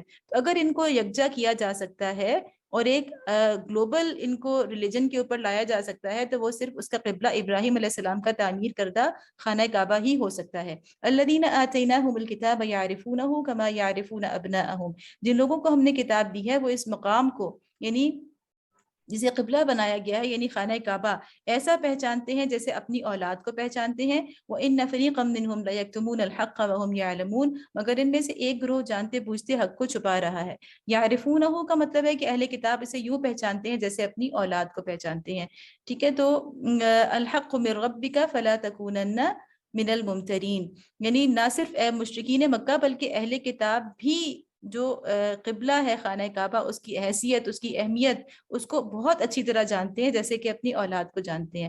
الحق من ربک فلا تکونن من الممترین، یہ قطعی ایک امر حق ہے تمہارے رب کی طرف سے، لہٰذا اس کے متعلق تم ہرگز کسی شک میں نہ پڑو. وَلِكُلٍّ وِجْهَةٌ هُوَ مُوَلِّيهَا، ہر ایک کے لیے ایک رخ ہے. فَاسْتَبِقُوا الْخَيْرَاتِ، جس کی طرف وہ مڑتا ہے. فَاسْتَبِقُوا الْخَيْرَاتِ، بس بھلائیوں کی طرف سبقت کرو. أَيْنَمَا تَكُونُوا يَأْتِ بِكُمُ اللَّهُ جَمِيعًا إِنَّ اللَّهَ عَلَى كُلِّ شَيْءٍ قَدِيرٌ، اللہ تمہیں جہاں بھی تم ہوگے اللہ تمہیں پا لے گا، اس کی قدرت سے کوئی چیز باہر نہیں ہے. تو یہاں جو امپورٹنٹ بہت اصطلاح ہے فاستبقوا الخیرات کی، کہ تم بس سبقت کرو، ایک دوسرے سے آگے بڑھو. کس چیز میں؟ خیرات میں. یعنی اب آپ دیکھیں کہ یہاں سے لے کے آگے تک جہاں پہ اللہ تعالیٰ آگے سورۃ البقرہ میں احکام شریعت دیں گے، یعنی ہمیں وہ قوانین دیں گے، وہ لاز دیں گے زندگی گزارنے کے مختلف دائروں کے اندر، تو بار بار اللہ تعالیٰ ہمیں بتائیں گے کہ دیکھو ضرور ایک جو نیکی ہے اس کی ظاہری شکل بھی ضروری ہے، لیکن اس کی روح کی طرف بار بار توجہ دو. بار بار اللہ تعالیٰ ہمیں توجہ دلائیں گے کہ نیکی کی اصل روح کو سمجھو، چیزوں کے ظاہر کے ساتھ ساتھ ان کے باطن کو زیادہ اہمیت دو. تو یہاں بھی اللہ تعالیٰ کہہ رہے ہیں کہ سمت بے شک اہم ہے، لیکن اصل کیا ہے کہ نیکی کا جذبہ تمہارے اندر ہو، کہ جہاں بھی تمہیں بھلائی ملے بس تم تعصب سے بالا تر ہو کر اس بھلائی کی طرف چلے آؤ. وَمِنْ حَيْثُ خَرَجْتَ فَوَلِّ وَجْهَكَ شَطْرَ الْمَسْجِدِ الْحَرَامِ، تمہارا گزر جس مقام سے بھی ہو وہیں اپنا رخ نماز کے وقت مسجد حرام کی طرف پھیر دو. وَإِنَّهُ لَلْحَقُّ مِنْ رَبِّكَ، کیونکہ یہ تمہارے رب کا بالکل حق فیصلہ ہے. وَمَا اللَّهُ بِغَافِلٍ عَمَّا تَعْمَلُونَ، اور اللہ تم لوگوں کے اعمال سے بے خبر نہیں ہے. وَمِنْ حَيْثُ خَرَجْتَ فَوَلِّ وَجْهَكَ شَطْرَ الْمَسْجِدِ الْحَرَامِ، اور جہاں سے بھی تمہارا گزر ہو اپنا رخ مسجد حرام کی طرف پھیرا کرو. وَحَيْثُ مَا كُنْتُمْ فَوَلُّوا وُجُوهَكُمْ شَطْرَهُ، اسی کی طرف منہ کر کے نماز پڑھو تاکہ لوگوں کو تمہارے خلاف کوئی حجت نہ ملے. لِأَلَّا يَكُونَ لِلنَّاسِ عَلَيْكُمْ حُجَّةٌ إِلَّا الَّذِينَ ظَلَمُوا مِنْهُمْ، تاکہ لوگوں کو تمہارے خلاف کوئی حجت نہ ملے، ہاں جو ظالم ہے ان کی زبان کسی حال میں بند نہ ہوگی. یعنی جہاں بھی تم ہو، سفر میں ہو، یہ ایک حکم آ رہا ہے اللہ کی طرف سے کہ اب تم نے مستقل طور پر خانہ کعبہ کو ہی اپنا قبلہ بنا لینا ہے. اور ہمیں وہ واقعہ معلوم ہے کہ جب قبلے کی تحویل کا حکم آیا تھا، قبلے کی تبدیلی کا حکم آیا تھا، تو اس وقت نبی صلی اللہ علیہ وسلم جو ہے وہ نماز میں تھے، اور نماز کے دوران ہی قبلے کو تبدیل کیا، اور شمال اور جنوب کا فرق تھا. تو باقاعدہ چل کر، یعنی امام جو ہے وہ مقتدی کے آگے آئے اور سب نے اپنی باقاعدہ چل کر جو ہے وہ اپنی سمت کو تبدیل کیا. تو اللہ تعالیٰ نے کہا کہ اب یہ ہمیشہ کے لیے ایک پختہ حکم ہے، اور اب تمہیں ہمیشہ جو ہے وہ ہر حال میں، سفر میں ہو یا مقیم ہو، تمہیں قبلے کی طرف رخ کرنا ہے. یہاں پہ امپورٹنٹ بات یہ ہے کہ شطرہ کا لفظ آیا ہے، یعنی کعبے کی طرف رخ کرنے کا حکم ہے، بالکل سیدھ میں اس کی منہ نہیں کرنا. یعنی ہمیں صرف سمت کا تعین کرنا ہے، ڈائریکشن کا. یہ ضروری نہیں کہ بالکل ایگزیکٹلی ناک کی سیدھ میں ہو، بلکہ اس طرف، اس ڈائریکشن میں ہم نے رخ کرنا ہے. یہ بھی ایک اللہ کی طرف سے آسانی ہے. اور اللہ تعالیٰ فرما رہے ہیں کہ فَلَا تَخْشَوْهُمْ وَاخْشَوْنِي وَلِأُتِمَّ نِعْمَتِي عَلَيْكُمْ وَلَعَلَّكُمْ تَهْتَدُونَ. تو تم ان سے تم نہ ڈرو بلکہ مجھ سے ڈرو، اس لیے کہ میں تم پر اپنی نعمت پوری کر دوں، اور اس توقع پر کہ میرے اس حکم کی پیروی سے تم اسی طرح فلاح کا راستہ پاؤ گے۔ ٹھیک ہے، تو اللہ تعالیٰ فرما رہے ہیں کہ باتیں تو ظاہر ہے بہت ہوں گی، یہ کوئی چھوٹی بات نہیں تھی کہ آپ ایک قبلے کی طرف رخ کر رہے ہیں اب آپ دوسرے کی طرف ہو گئے، لوگ تو بہت باتیں بنائیں گے، بہت پریشر آپ کے اوپر آئے گا، لیکن آپ نے اللہ سے ڈرنا ہے۔ اور اس کا مقصد کیا ہے کہ ولی اتم نعمتی، کیونکہ اللہ تعالیٰ آپ کے اوپر اپنی نعمت کو، اس آخری دین کو آپ کے اوپر مکمل کرنا چاہ رہے ہیں، جس کا تقاضا یہ ہے کہ آپ کو خانہ کعبہ کی طرف لے کے جایا جائے۔ کما ارسلنا فیکم رسولا منکم یتلو علیکم آیاتنا ویزکیکم ویعلمکم الکتاب والحکمت ویعلمکم ما لم تکونوا تعلمون، جس طرح یعنی کما، پھر آیا کما، یعنی جیسے کہ تحویل قبلہ کیا گیا، اسی طرح جس طرح نعمت تمام کی گئی، اتمام نعمت کی گئی، ہدایت کا ذریعہ یا اسی کی ایک کڑی کیا ہے کہ نبی صلی اللہ علیہ وسلم کا تشریف لانا۔ کما ارسلنا یعنی اسی طرح آپ ان کے درمیان آئے، نبی صلی اللہ علیہ وسلم کو فرمایا جا رہا ہے کہ جس طرح اللہ نے اور نعمتیں دی، نعمت تمام کی، قبلہ تحویل کیا، تو اسی کی ایک اگلی کڑی ہے، اسی کا تسلسل ہے کہ آپ کا اس قوم کے اندر مبعوث ہونا، اور آپ کے ذریعے ہی یہ نعمت تمام ہوئی ہے، اور آپ کے ذریعے ہی، آپ کی وجہ سے ہی یہ تحویل قبلہ ہوا ہے۔ اور پھر اللہ تعالیٰ وہی آیات جو ابراہیم علیہ السلام نے جو دعا مانگی تھی، بالکل وہی آیات اللہ تعالیٰ الفاظ دہرا رہے ہیں کہ رسول ہم نے انہی مقاصد کو پورا کرنے کے لیے، اسی مشن کی تکمیل کے لیے رسول کو اب بھیج دیا، اور ابراہیم علیہ السلام کی دعا قبول ہو گئی۔ رسولا منکم یتلو علیکم آیاتنا، کہ جو تمہارے درمیان خود تم میں سے ایک رسول بھیجا جو تمہیں میری آیات سناتا ہے، وَيُزَكِّيكُمْ وَيُعَلِّمُكُمُ الْكِتَابَ وَالْحِكْمَةَ وَيُعَلِّمُكُمْ مَا لَمْ تَكُونُوا تَعْلَمُونَ، تمہاری زندگیوں کو سنوارتا ہے، تمہیں کتاب اور حکمت کی تعلیم دیتا ہے، اور تمہیں وہ باتیں سکھاتا ہے جو تم نہ جانتے تھے۔ فَاذْكُرُونِي أَذْكُرْكُمْ وَاشْكُرُوا لِي وَلَا تَكْفُرُونَ، لہٰذا تم مجھے یاد رکھو، میں تمہیں یاد رکھوں گا، اور میرا شکر ادا کرو، کفران نعمت نہ کرو۔ دیکھیں بنی اسرائیل سے بھی اللہ تعالیٰ نے جب بالکل شروع میں بات آئی تھی تو کیا کہا تھا؟ اوفو بعہدی اوفی بعہدکم، اللہ کا کتنا خوبصورت انداز ہے، حالانکہ اللہ تعالیٰ تو بادشاہ ہیں، لیکن اللہ تعالیٰ کہہ رہے ہیں کہ تم مجھے یاد رکھو، میں تمہیں یاد رکھوں گا، تم میرے عہد کو پورا کرو، میں تم سے جو عہد میں نے کیا میں اپنے عہد کو پورا کروں گا۔ تو حالانکہ اللہ کے اوپر ہم بندگی کر کے، اللہ کا ذکر کر کے، ہم اللہ کی تسبیح کر کے اللہ پہ کوئی احسان نہیں کرتے، لیکن پھر بھی اللہ تعالیٰ فرماتے ہیں کہ تم مجھے یاد کرو گے۔ اور جیسا کہ ایک حدیث میں بھی ہے کہ نبی صلی اللہ علیہ وسلم کی حدیث میں کہ ہم اللہ کی اپنی مجلس میں ذکر کرتے ہیں، اللہ کو یاد کرتے ہیں انسان، تو اللہ تعالیٰ اس سے کہیں بہتر مجلس یعنی فرشتوں کی مجلس میں آسمانوں پر اللہ تعالیٰ ہمارا ذکر کرتے ہیں۔ تو یہ اللہ تعالیٰ کی کتنی یعنی کہ ہمارے انسان کی قدردانی ہے۔ وَاشْكُرُوا لِي، اور میرا شکر کرو اور کفران نعمت نہ کرو۔ یہاں پہ ایک اہم بات یہ ہے کہ اللہ تعالیٰ نے کفر کو یہاں پہ شکر کا الٹ بتایا ہے، یعنی کفر کو، ایمان کا متضاد تو کفر ہے ہی، ایمان اور کفر، لیکن یہاں پہ شکر کا بھی الٹ جو ہے وہ کفر آیا ہے۔ تو اس کا مطلب یہ ہے کہ اللہ کی نعمتوں کی ناشکری کر کے انسان کفر کرتا ہے۔ یا ایھا الذین آمنوا استعینوا، اب یہاں سے اگلا جو ٹاپک ہے وہ شروع ہو رہا ہے، اور وہ یہ کہ اب چونکہ باقاعدہ مسلمانوں کو سرفراز کر دیا گیا ایک پیشوائی کے، یعنی بنی اسرائیل کا دور ختم ہو گیا، اور امت مسلمہ، امت محمد صلی اللہ علیہ وسلم کا دور شروع ہو گیا، تو اللہ تعالیٰ ان کو، امت مسلمہ کو یہ بتا رہے ہیں کہ یہ کوئی پھولوں کی سیج نہیں ہے، یہ کوئی کہنا چاہیے کہ ایسی چیز نہیں ہے کہ اس میں صرف نعمت ہی ہے، بلکہ یہ ایک بہت بڑی ذمہ داری، اور جو شریعت اب تمہیں دی جائے گی وہ خود ایک آزمائش ہے۔ شریعت کو نافذ کرنا، اس کے اوپر خود چلنا، اس کی طرف دنیا کو دعوت دینا، یہ اتنا کٹھن کام ہے کہ اس کے لیے اب آپ کو اس کے تقاضوں کو سمجھنا ہے۔ اور یہاں سے اللہ تعالیٰ اب وہ خطبہ شروع فرما رہے ہیں جس میں کہ امت مسلمہ کو اس امامت کے تقاضوں کی طرف ان کو یعنی توجہ دلائی جا رہی ہے، یا بتائے جا رہے ہیں کہ ان کے ذہن تیار کیے جا رہے ہیں کہ آگے کیا ہونے والا ہے۔ یا ایھا الذین آمنوا استعینوا بالصبر والصلاۃ، اے لوگوں جو ایمان لائے ہو۔ یہاں پہ یہ امپورٹنٹ بات ہے کہ خطاب کا یہ انداز، یا ایھا الذین آمنوا، ہمیں مکی صورتوں میں نہیں ملتا، اب جب مدینہ میں آ گئے مسلمان، ایک اجتماعی شکل میں آ گئے ہیں، تو اب اللہ تعالیٰ نے یہ والا انداز مدینہ میں آنے کے بعد شروع کیا۔ اس سے پہلے اللہ تعالیٰ نے مکی دور میں، مکی صورتوں میں کبھی بھی مسلمانوں کو یا ایھا الذین آمنو کہہ کے نہیں مخاطب کیا۔ مطلب کیا ہے کہ ان کی وہ حیثیت نہیں تھی، وہ ایک منظم گروہ نہیں تھے، اور ان کے اوپر وہ کام نہیں ڈالے گئے تھے جو کہ اجتماعی طور پر کیے جاتے ہیں. اس سے پہلے انہیں جو کچھ کہا جا رہا تھا وہ ان کی انڈیویجول لائف سے متعلق تھا. اخلاق کی تعلیم تھی، عقیدے کی تعلیم تھی، وہ ان کی انڈیویجول لائف سے متعلق تھی.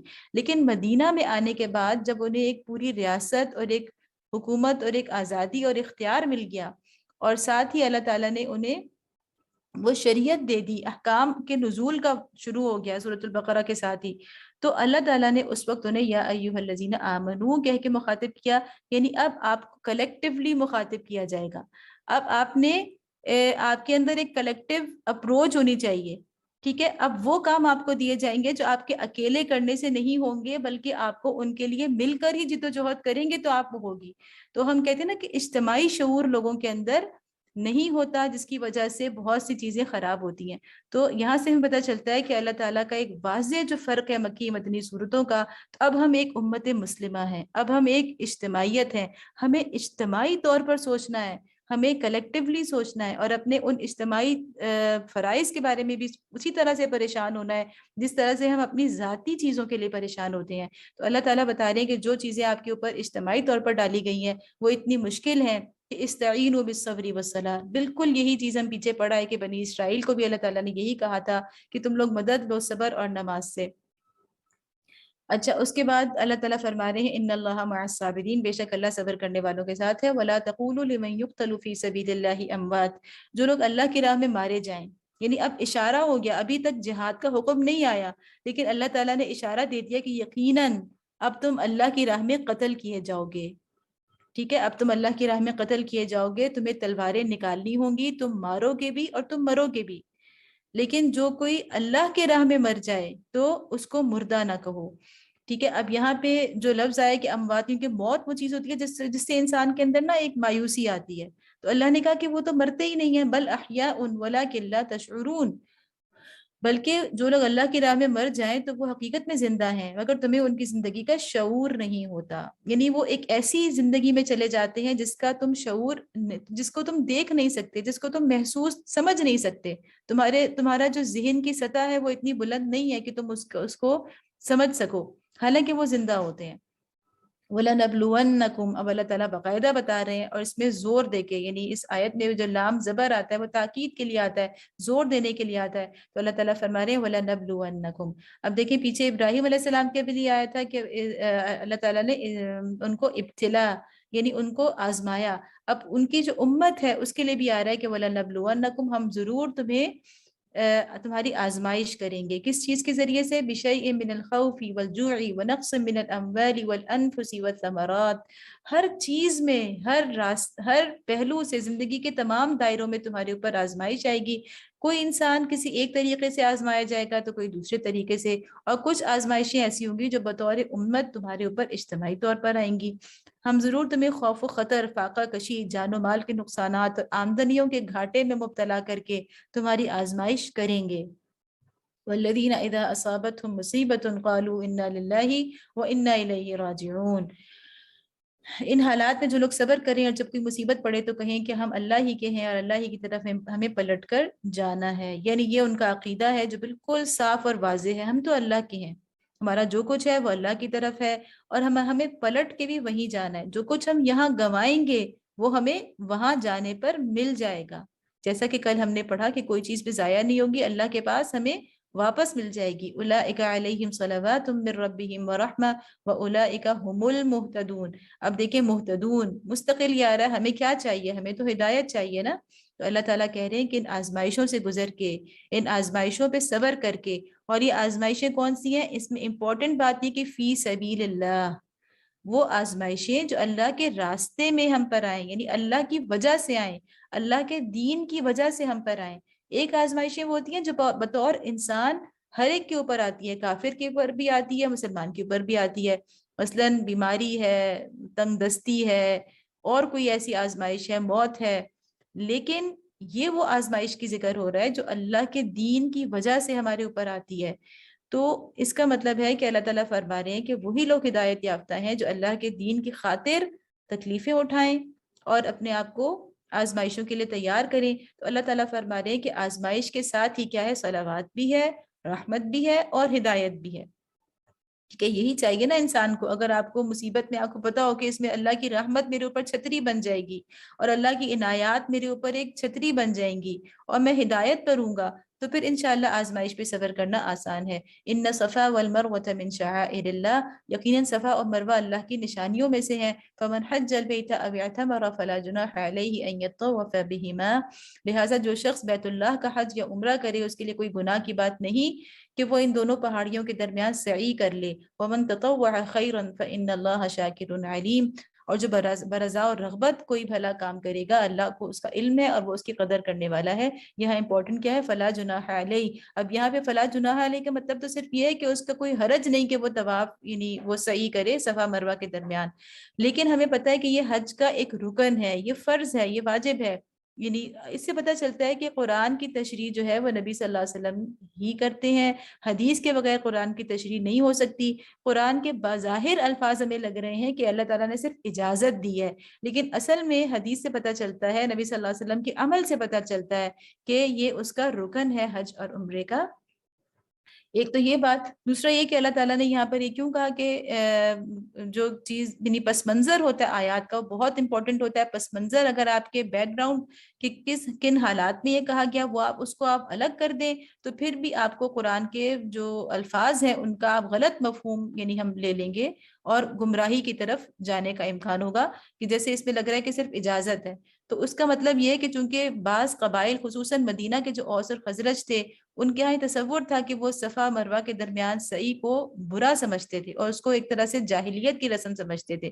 تو جب اسلام میں اللہ تعالیٰ نے اس کو اس کا رکن بتایا تو ان کے ذہنوں میں یہ آئی بات کی ہے تو گناہ نہیں ہے کہیں، یعنی پہلے سے ان کا تصور تھا، اس لیے اللہ نے یہ انداز اختیار کیا کہ فلا جناح علیہ، لیکن اصل میں یہ فرضیت ہے۔ ان الذین یکتمون ما انزلنا من البینات والہدی من بعد ما بیناہ للناس فی الکتاب اولئک یلعنهم اللہ ویلعنهم اللاعنون، جو لوگ ہماری نازل کی ہوئی روشن تعلیمات اور ہدایات کو چھپاتے ہیں، درا حال ہے کہ ہم انہیں سب انسانوں کی رہنمائی کے لیے اپنی کتاب میں بیان کر چکے ہیں، یقین جانو کہ اللہ بھی ان پر لعنت کرتا ہے اور تمام لعنت کرنے والے بھی ان پر لعنت بھیجتے ہیں۔ یکتمونہ یعنی امامت کے تقاضوں کے الٹ چلنا، یکتمونہ بجائے اس کی کیا آپ شہادت دیں، پیچھے کیا آیا لِتَكُونُوا شُهَدَاءَ عَلَى النَّاسِ، تمہیں تو بیان کرنا ہے، تمہیں تو گواہی دینی ہے، کھول کھول کر لوگوں کو انسانیت کے سامنے اللہ کے دین کو زبان سے بھی اور عمل سے بھی پیش کر کے رول ماڈل بنا کے دکھانا ہے۔ لیکن اس کے الٹ کیا کرو گے؟ اگر تم اس کو بجائے بیان کرنے کے، اس کو دکھانے کے، تم اسے چھپانا شروع کر دو تو یہ بالکل اپنی امامت کے تقاضوں کے الٹ ہوگا، جیسا کہ بنی اسرائیل نے کیا۔ ان پہ اللہ کی لعنت ہے۔ الا الذین تابوا واصلحوا وبینوا، البتہ جو اس روش سے باز آ جائیں اور کیا کریں، اپنے طرز عمل کی اصلاح کر لیں اور بیان کرنا شروع کر دیں۔ فاولئک اتوب علیہم وانا التواب الرحیم، ان کو میں معاف کر دوں گا اور میں بڑا درگزر کرنے والا، رحم کرنے والا ہوں۔ تو اس کا مطلب ہے کہ توبہ زبانی کافی نہیں ہے، بلکہ توبہ کے ساتھ اصلاح کرنا، اور جو کام آپ نہیں کر رہے تھے اسے کرنا شروع کرنا، کہ آپ چھپا رہے تھے تو اب آپ چھپانے کے بجائے اس کو بیان کرنا شروع کر دیں۔ تو توبہ وہی مقبول ہے جس میں کہ آپ پریکٹیکلی یعنی عملی طور پر توبہ کریں۔ یہاں پہ ایک حدیث ہے نبی صلی اللہ علیہ وسلم کی کہ من سئل عن علم فکتمہ الجم یوم القیامۃ بلجام من نار، کہ جس سے کسی علم کے بارے میں پوچھا گیا، کسی ایسی بات یعنی سوال کیا گیا جس کے بارے میں اس کو علم تھا لیکن اس نے اس کو چھپا لیا، تو قیامت کے روز اس کے منہ میں آگ کی لگام ڈالی جائے گی۔ ان الذین، اللہ تعالی ہم سب کو اس سے اپنی پناہ میں رکھیں۔ ان الذین کفروا وماتوا وهم کفار اولئک علیہم لعنۃ اللہ والملائکۃ والناس اجمعین، جن لوگوں نے کفر کا رویہ اختیار کیا اور کفر کی حالت ہی میں جان دی اللہ، ان پر اللہ اور فرشتوں اور تمام انسانوں کی لعنت ہے۔ اچھا تھوڑا سا سوچیں کہ کیا ایسا تو نہیں ہوتا کہ بعض دفعہ ہمیں اللہ کے احکام کا علم ہوتا ہے لیکن ہم کسی ایسی مجلس میں ہوتے ہیں، کسی ایسی جگہ ہوتے ہیں جہاں پر ہمیں لگ رہا ہوتا ہے کہ سب لوگ اس کے خلاف اس کا مذاق اڑا رہے ہیں یا اس کے خلاف بات کر رہے ہیں، جبکہ ہمیں پتہ ہے کہ اللہ کا حکم کیا ہے، اور لیکن ہم صرف جھجک کی وجہ سے یا ہم جو ہے اس کو بیان کرنے سے گریز کریں۔ تو یہاں پر کیا اللہ تعالیٰ، ٹھیک ہے حدیث میں تو باقاعدہ یہ الفاظ ہیں کہ اس سے اگر پوچھا جائے اور پھر چھپائے تو پھر اس کے منہ میں آگ کی لگام ہوگی، تو یہ تو بہت ہی بڑا درجہ ہے کہ اگر آپ سے پوچھا بھی جا رہا ہے اور آپ کو علم بھی ہے اللہ کے کسی حکم کا اور آپ کسی مصلحت کی بنا پر اس کو یعنی مصلحت کیا یعنی کسی کہنا چاہیے کہ ایسی مصلحت جو کہ جائز نہیں ہے، ٹھیک ہے، آپ اس کی بنا پر آپ اس کو نہیں بتا رہے، تو یہ تو اللہ تعالیٰ نے کھل کے کہا کہ نبی صلی اللہ علیہ وسلم کی حدیث کہ وہ آگ کی لگام اس کے منہ میں ڈالی جائے گی۔ لیکن اگر آپ سے پوچھا نہیں جا رہا لیکن آپ وہاں موجود ہیں اور آپ کو اللہ کے حکم کا علم ہے اور آپ بیان نہیں کرتے، تو اس کے لیے وہ پہلے والی آیت ہے کہ ان الذین یکتمون ما انزلنا، کہ وہ چھپا رہے ہیں، تو ان کے لیے بھی کیا ہے کہ ان پر اللہ کی لعنت ہے اور تمام لعنت کرنے والوں کی لعنت ہے۔ تو اپنے اسٹیٹس کو ہمیں پہچاننا ہے کہ اگر ہم کہیں کہ ہمیں تو پتہ ہی نہیں ہے، تو پتہ کون کرے گا؟ ہم ساری دنیا کا علم حاصل کر سکتے ہیں لیکن ہم اللہ کی کتاب کا علم حاصل نہیں کر سکتے۔ ہم بڑی بڑی ڈگریز حاصل کر سکتے ہیں، اس کے لیے ہم اپنے کہنا چاہیے کہ اب اس وقت جو ہو رہا ہے کہ لوگ اپنی جائیدادیں بیچ کے بھی اپنے بچوں کے لیے ڈگریاں لے رہے ہیں، یا اپنا پورا زندگی کھپا کے ماں باپ جو ہے وہ کیا کر رہے ہیں کہ بچے جو ہے وہ امریکہ اور یورپ کی یونیورسٹیز میں کسی طرح پہنچ جائیں، وہاں سے ڈگریز لے لیں، تو ہم اس کے لیے اتنی جان مار سکتے ہیں کہ پوری زندگی اپنی گھلا دیں۔ تو یہ اللہ کی کتاب کو ہم جان نہیں سکتے، اور جب ہم اس کو جانیں گے نہیں، ظاہر ہے ہمارے پاس یہ بہانہ ہے کہ ہمیں تو پتہ ہی نہیں ہے، تو ہم کیسے بیان کریں؟ تو اصل بات یہ ہے کہ اللہ تعالیٰ نے یہ علم جو کتاب اللہ کا ہے یہ پوری امت کے اوپر فریضہ رکھا ہے کہ آپ کو تو گواہ بننا ہے، آپ کو دوسروں کو بتانا ہے، آپ کے لیے کوئی ایکسکیوز نہیں ہے کہ آپ خود اس سے اتنے زیادہ بے نیاز ہیں اور اتنے زیادہ لا علم ہیں۔ خالدین فیہا لا یخفف عنہم العذاب ولا هم ینظرون، اسی لعنت زدگی کی حالت میں وہ ہمیشہ رہیں گے، یعنی یہ لعنت کس وجہ سے؟ حق بات کو، اللہ کی کتاب کو چھپانے کی لعنت ہے۔ اب آپ دیکھیں کہ اس وقت دنیا کے اندر کوئی ایک اسلامک اسٹیٹ ایسی ہے جو کہ اللہ کی جو اللہ نے جو دین دیا ہے، جو نظام دیا ہے اللہ نے، وہ وہاں پر عملی شکل میں مکمل طور پر رائج اور نافذ ہو اور دنیا دیکھ سکے کہ ہاں یہ اسلامک اسٹیٹ ایسی ہوتی ہے، یہ ہوتا ہے دین اسلام، یہ وہ الدین ہے جو ان الدین عند اللہ الاسلام ہے۔ تو آخر اس کا ذمہ دار کون ہے؟ کیا ہم یہ کہیں گے کہ طبقہ علماء کو تو ہمارے بہت سے لوگ بہت ہی بیکورڈ سمجھتے ہیں، اور وہ سمجھتے ہیں کہ وہ تو اس قابل نہیں ہے کہ ہماری رہنمائی کرے، وہ تو صرف اس لیے ہے کہ ہمارا نکاح پڑھا دیں یا ہمارے جنازے پڑھا دیں۔ تو آخر یہ کس کی ذمہ داری ہے؟ ہم نے اگر اپنے آپ کو بالکل اس سے الگ کر لیا ہے تو امت مسلمہ کوئی اور تو نہیں آئے گی، ہم ہی وہ لوگ ہیں جنہیں کلیکٹیولی سوچنا ہے، جنہیں کلیکٹیولی پلان کرنا ہے، فکر کرنی ہے۔ تو ورنہ یہ کہ اللہ تعالیٰ نے بتایا کہ آپ کتمان حق کا، اگر آپ شہادت نہیں دے رہے تو آپ کتمان کر رہے ہیں، دونوں میں سے ایک کام ہی کر رہے ہیں نا۔ اگر آپ اللہ کے دین کی گواہی نہیں دے رہے دنیا انسانیت کے سامنے، وہ گواہی کہاں ہوگی؟ وہ نظریات کے میدان میں ہوگی، یعنی وہ ریسرچ کے فیلڈ میں بھی ہوگی، وہ کلچر کی فیلڈ میں بھی ہوگی، وہ سیاست کے میدان میں بھی ہوگی، ہر طرح سے آپ کو جنگ لڑنی ہے، ہر محاذ پہ اللہ کے دین کی گواہی دینی ہے۔ لیکن اگر آپ گواہی نہیں دے رہی اس وقت امت مسلمہ، تو وہ کیا کر رہی ہے؟ وہ کلیکٹیولی کتمان کر رہی ہے، یعنی چھپا رہی ہے۔ اور اللہ تعالیٰ نے فرمایا کہ لعنت ہے، اللہ کی لعنت ہے اور تمام لعنت کرنے والوں کی لعنت ہے۔ تو اصل بات یہ ہے کہ دیکھیں کوئی گھر خراب ہوتا ہے نا، تو ہم کہتے ہیں کہ اس لیے خراب ہوا کہ اس گھر کے جو لوگ ہیں وہ سب اپنی اپنی فکر کرتے ہیں، ان میں کلیکٹیو جو ہے نا وہ نہیں ہے، کیا کہتے ہیں اس کو، کہ شعور نہیں ہے ان کے اندر کہ وہ اپنی اجتماعی جو فرائض ہیں ان کا خیال کریں۔ کوئی خاندان اگر بگڑتا ہے تو ہم یہی کہتے ہیں کہ اس خاندان کے لوگوں میں نا وہ نہیں ہے کہ اجتماعی طور پہ پورے خاندان کا بھلا سوچیں، ٹھیک ہے۔ اچھا اس کے علاوہ چلیں گھر خاندان تو الگ ہو گیا، کوئی ادارہ لے لیں نا، کوئی ہم اسکول بناتے ہیں، کوئی اور ادارہ بناتے ہیں، تو ہم کہتے ہیں کہ جی یہاں پہ جن لوگوں کو ہم نے ہائر کیا ہے نا وہ سب اپنی اپنی فکر کرتے ہیں، اس لیے ادارہ ڈوب گیا، ایسا ہی ہوتا ہے نا۔ تو یہی حال ہے کہ جب امت مسلمہ، ہم کہتے ہیں کہ امت مسلمہ تو شاید فلاں کا نام ہے، شاید علماء کا نام ہے، تو یا وقت کے حکمرانوں کا نام ہے امت مسلمہ، انڈونیشیا کے صدر اور ترکی کے صدر اور پاکستان کے وزیر اعظم اور فلاں فلاں کا نام امت مسلمہ ہے۔ ہم یہ نہیں سوچتے کہ ہم سب امت مسلمہ ہیں۔ تو جب لوگوں کے اندر یہ والی چیز نہیں ہوتی کہ وہ اپنے آپ کو، یعنی ہر کوئی اپنی اپنی فکر کر رہا ہے اور اجتماعی طور پر اپنے ان فرائض کے بارے میں نہیں سوچ رہے، تو جیسے ایک ادارہ خراب ہو جاتا ہے، اور اسی طرح سے پوری امت بھی جو ہے وہ اس وقت تباہی کا، زوال کا اور ذلت اور پستی کا شکار ہے۔ وَإِلَٰهُكُمْ إِلَٰهٌ وَاحِدٌ لَا إِلَٰهَ إِلَّا هُوَ الرَّحْمَٰنُ الرَّحِيمُ، تمہارا خدا ایک ہی خدا ہے، اس رحمان اور رحیم کے سوا کوئی اور خدا نہیں ہے۔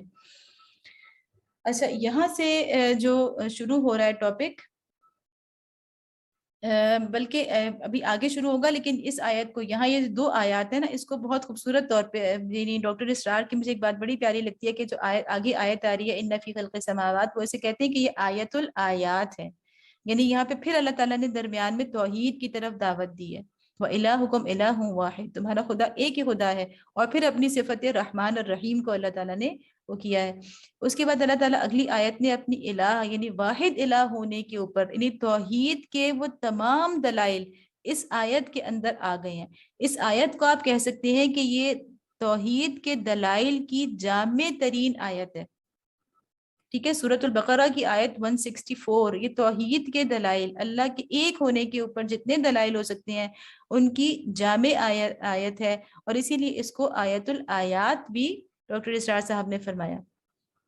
ان فی خلق السماوات والارض، کہ اس حقیقت کو پہچانے کے لیے اگر کوئی نشانی اور علامت درکار ہے، یعنی اللہ کی وحدانیت کو پہچاننے کے لیے، تو جو لوگ عقل سے کام لیتے ہیں ان کے لیے آسمانوں اور زمین کی ساخت میں، واختلاف اللیل والنہار، اور رات اور دن کے پہم ایک دوسرے کے بعد آنے میں، والفلک التی تجری فی البحر بما ينفع الناس، ان کشتیوں میں جو انسان کے نفع کی چیزیں لیے ہوئے دریاؤں اور سمندروں میں چلتی پھرتی ہیں، وما انزل اللہ من السماء من ماء فاحیا به الارض بعد موتها وبث فيها من كل دابہ، بارش کے اس پانی میں جسے اللہ اوپر سے برساتا ہے، پھر اس کے ذریعے سے زمین کو زندگی بخشتا ہے، اور اپنے اسی انتظام کی بدولت زمین میں ہر قسم کی جاندار مخلوق پھیلاتا ہے، وتصریف الریاح والسحاب المسخر بین السماء والارض لآیات لقوم یعقلون، ہواؤں کی گردش میں اور ان بادلوں میں جو آسمان اور زمین کے درمیان تابع فرمان بنا کر رکھے گئے ہیں، بے شمار نشانیاں ہیں کن لوگوں کے لیے جو عقل سے کام لیتے ہیں۔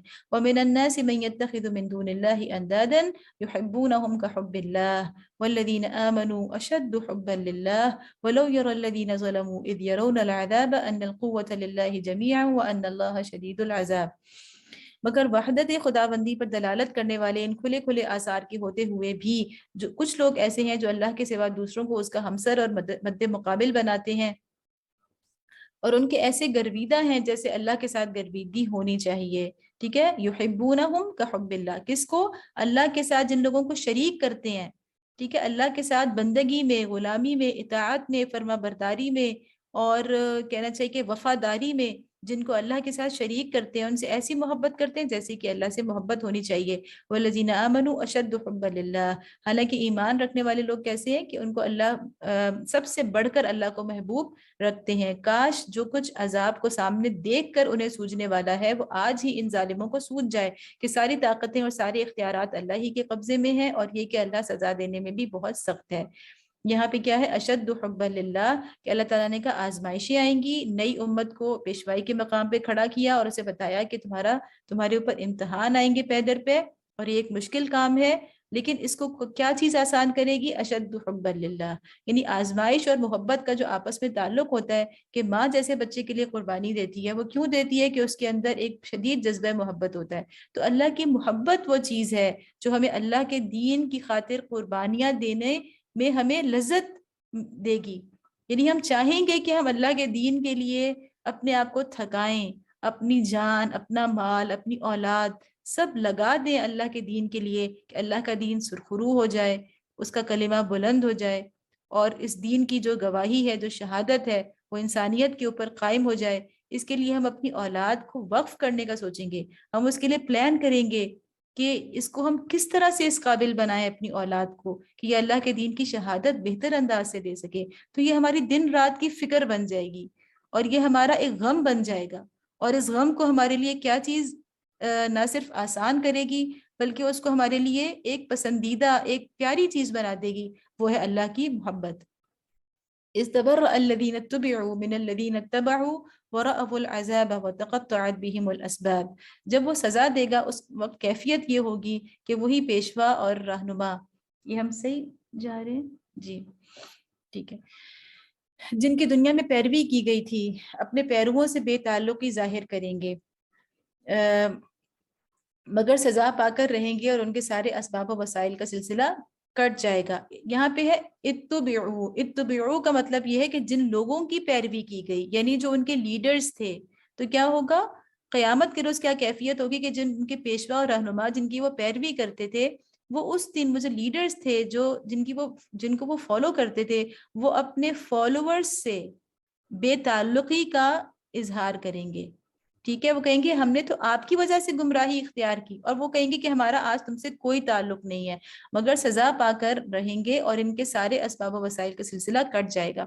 یہاں پہ بہت ہی یعنی اتبعوا جو ہے، یعنی اس میں مطلب یہ کہ مذہب کے دائرے میں جھوٹے خداؤں کی محبت، یعنی انسان کس کس کو فالو کرتا ہے، مذہب کے دائرے میں وہ جھوٹے خدا بنا لیتا ہے.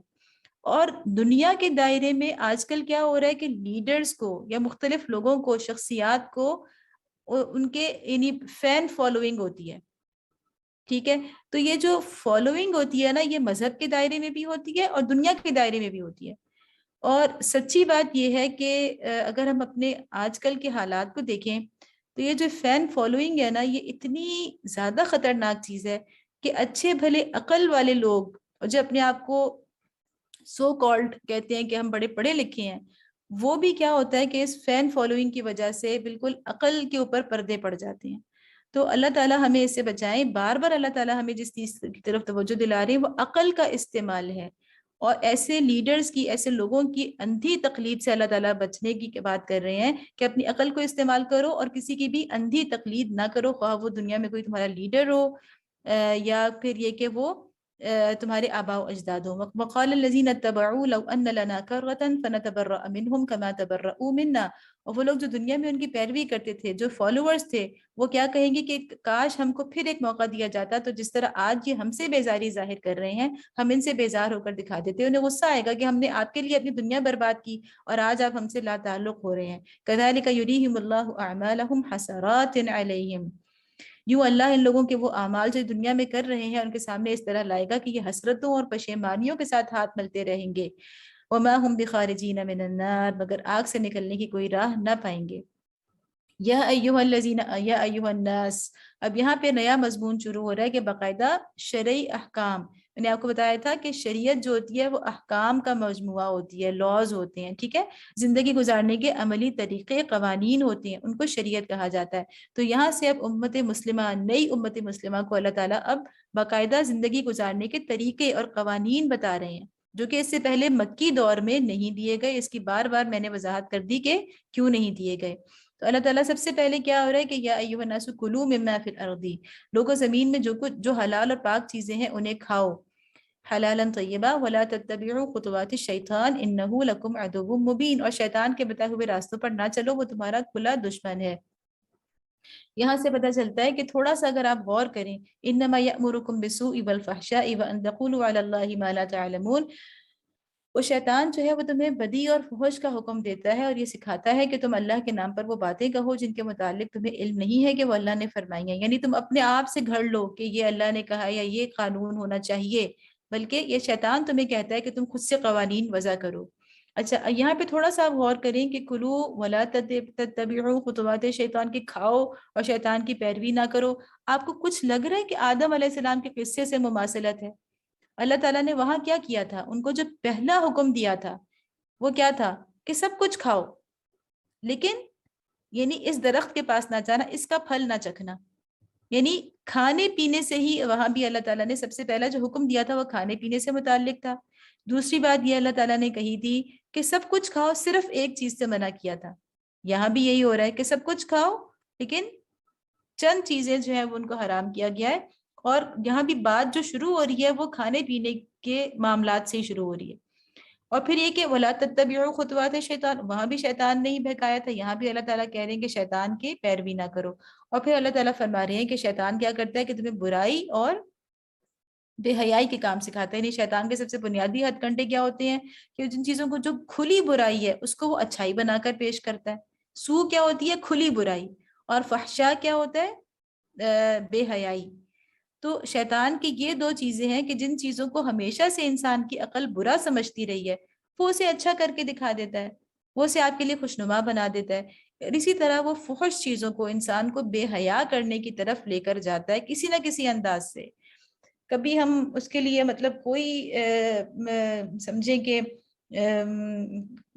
وہ کر لیتے ہیں، عنوان دے لیتے ہیں، کبھی دوسرا عنوان دے لیتے ہیں، لیکن اصل بات یہ ہے کہ انسان کے اندر جو شرم اور حیا کا عنصر ہے اس کو آہستہ آہستہ کم کرنے کی جو ہے وہ شیطان کی مسلسل کوشش ہوتی ہے. وَإِذَا قِيلَ لَهُمُ اتَّبِعُوا مَا أَنزَلَ اللَّهُ قَالُوا بَلْ نَتَّبِعُ مَا أَلْفَيْنَا عَلَيْهِ آبَاءَنَا. ان سے جب کہا جاتا ہے کہ اللہ نے جو احکام نازل کیے ہیں ان کی پیروی کرو، تو جواب دیتے ہیں کہ ہم تو اسی طریقے کی پیروی کریں گے جس پر ہم نے اپنے باپ دادا کو پایا ہے.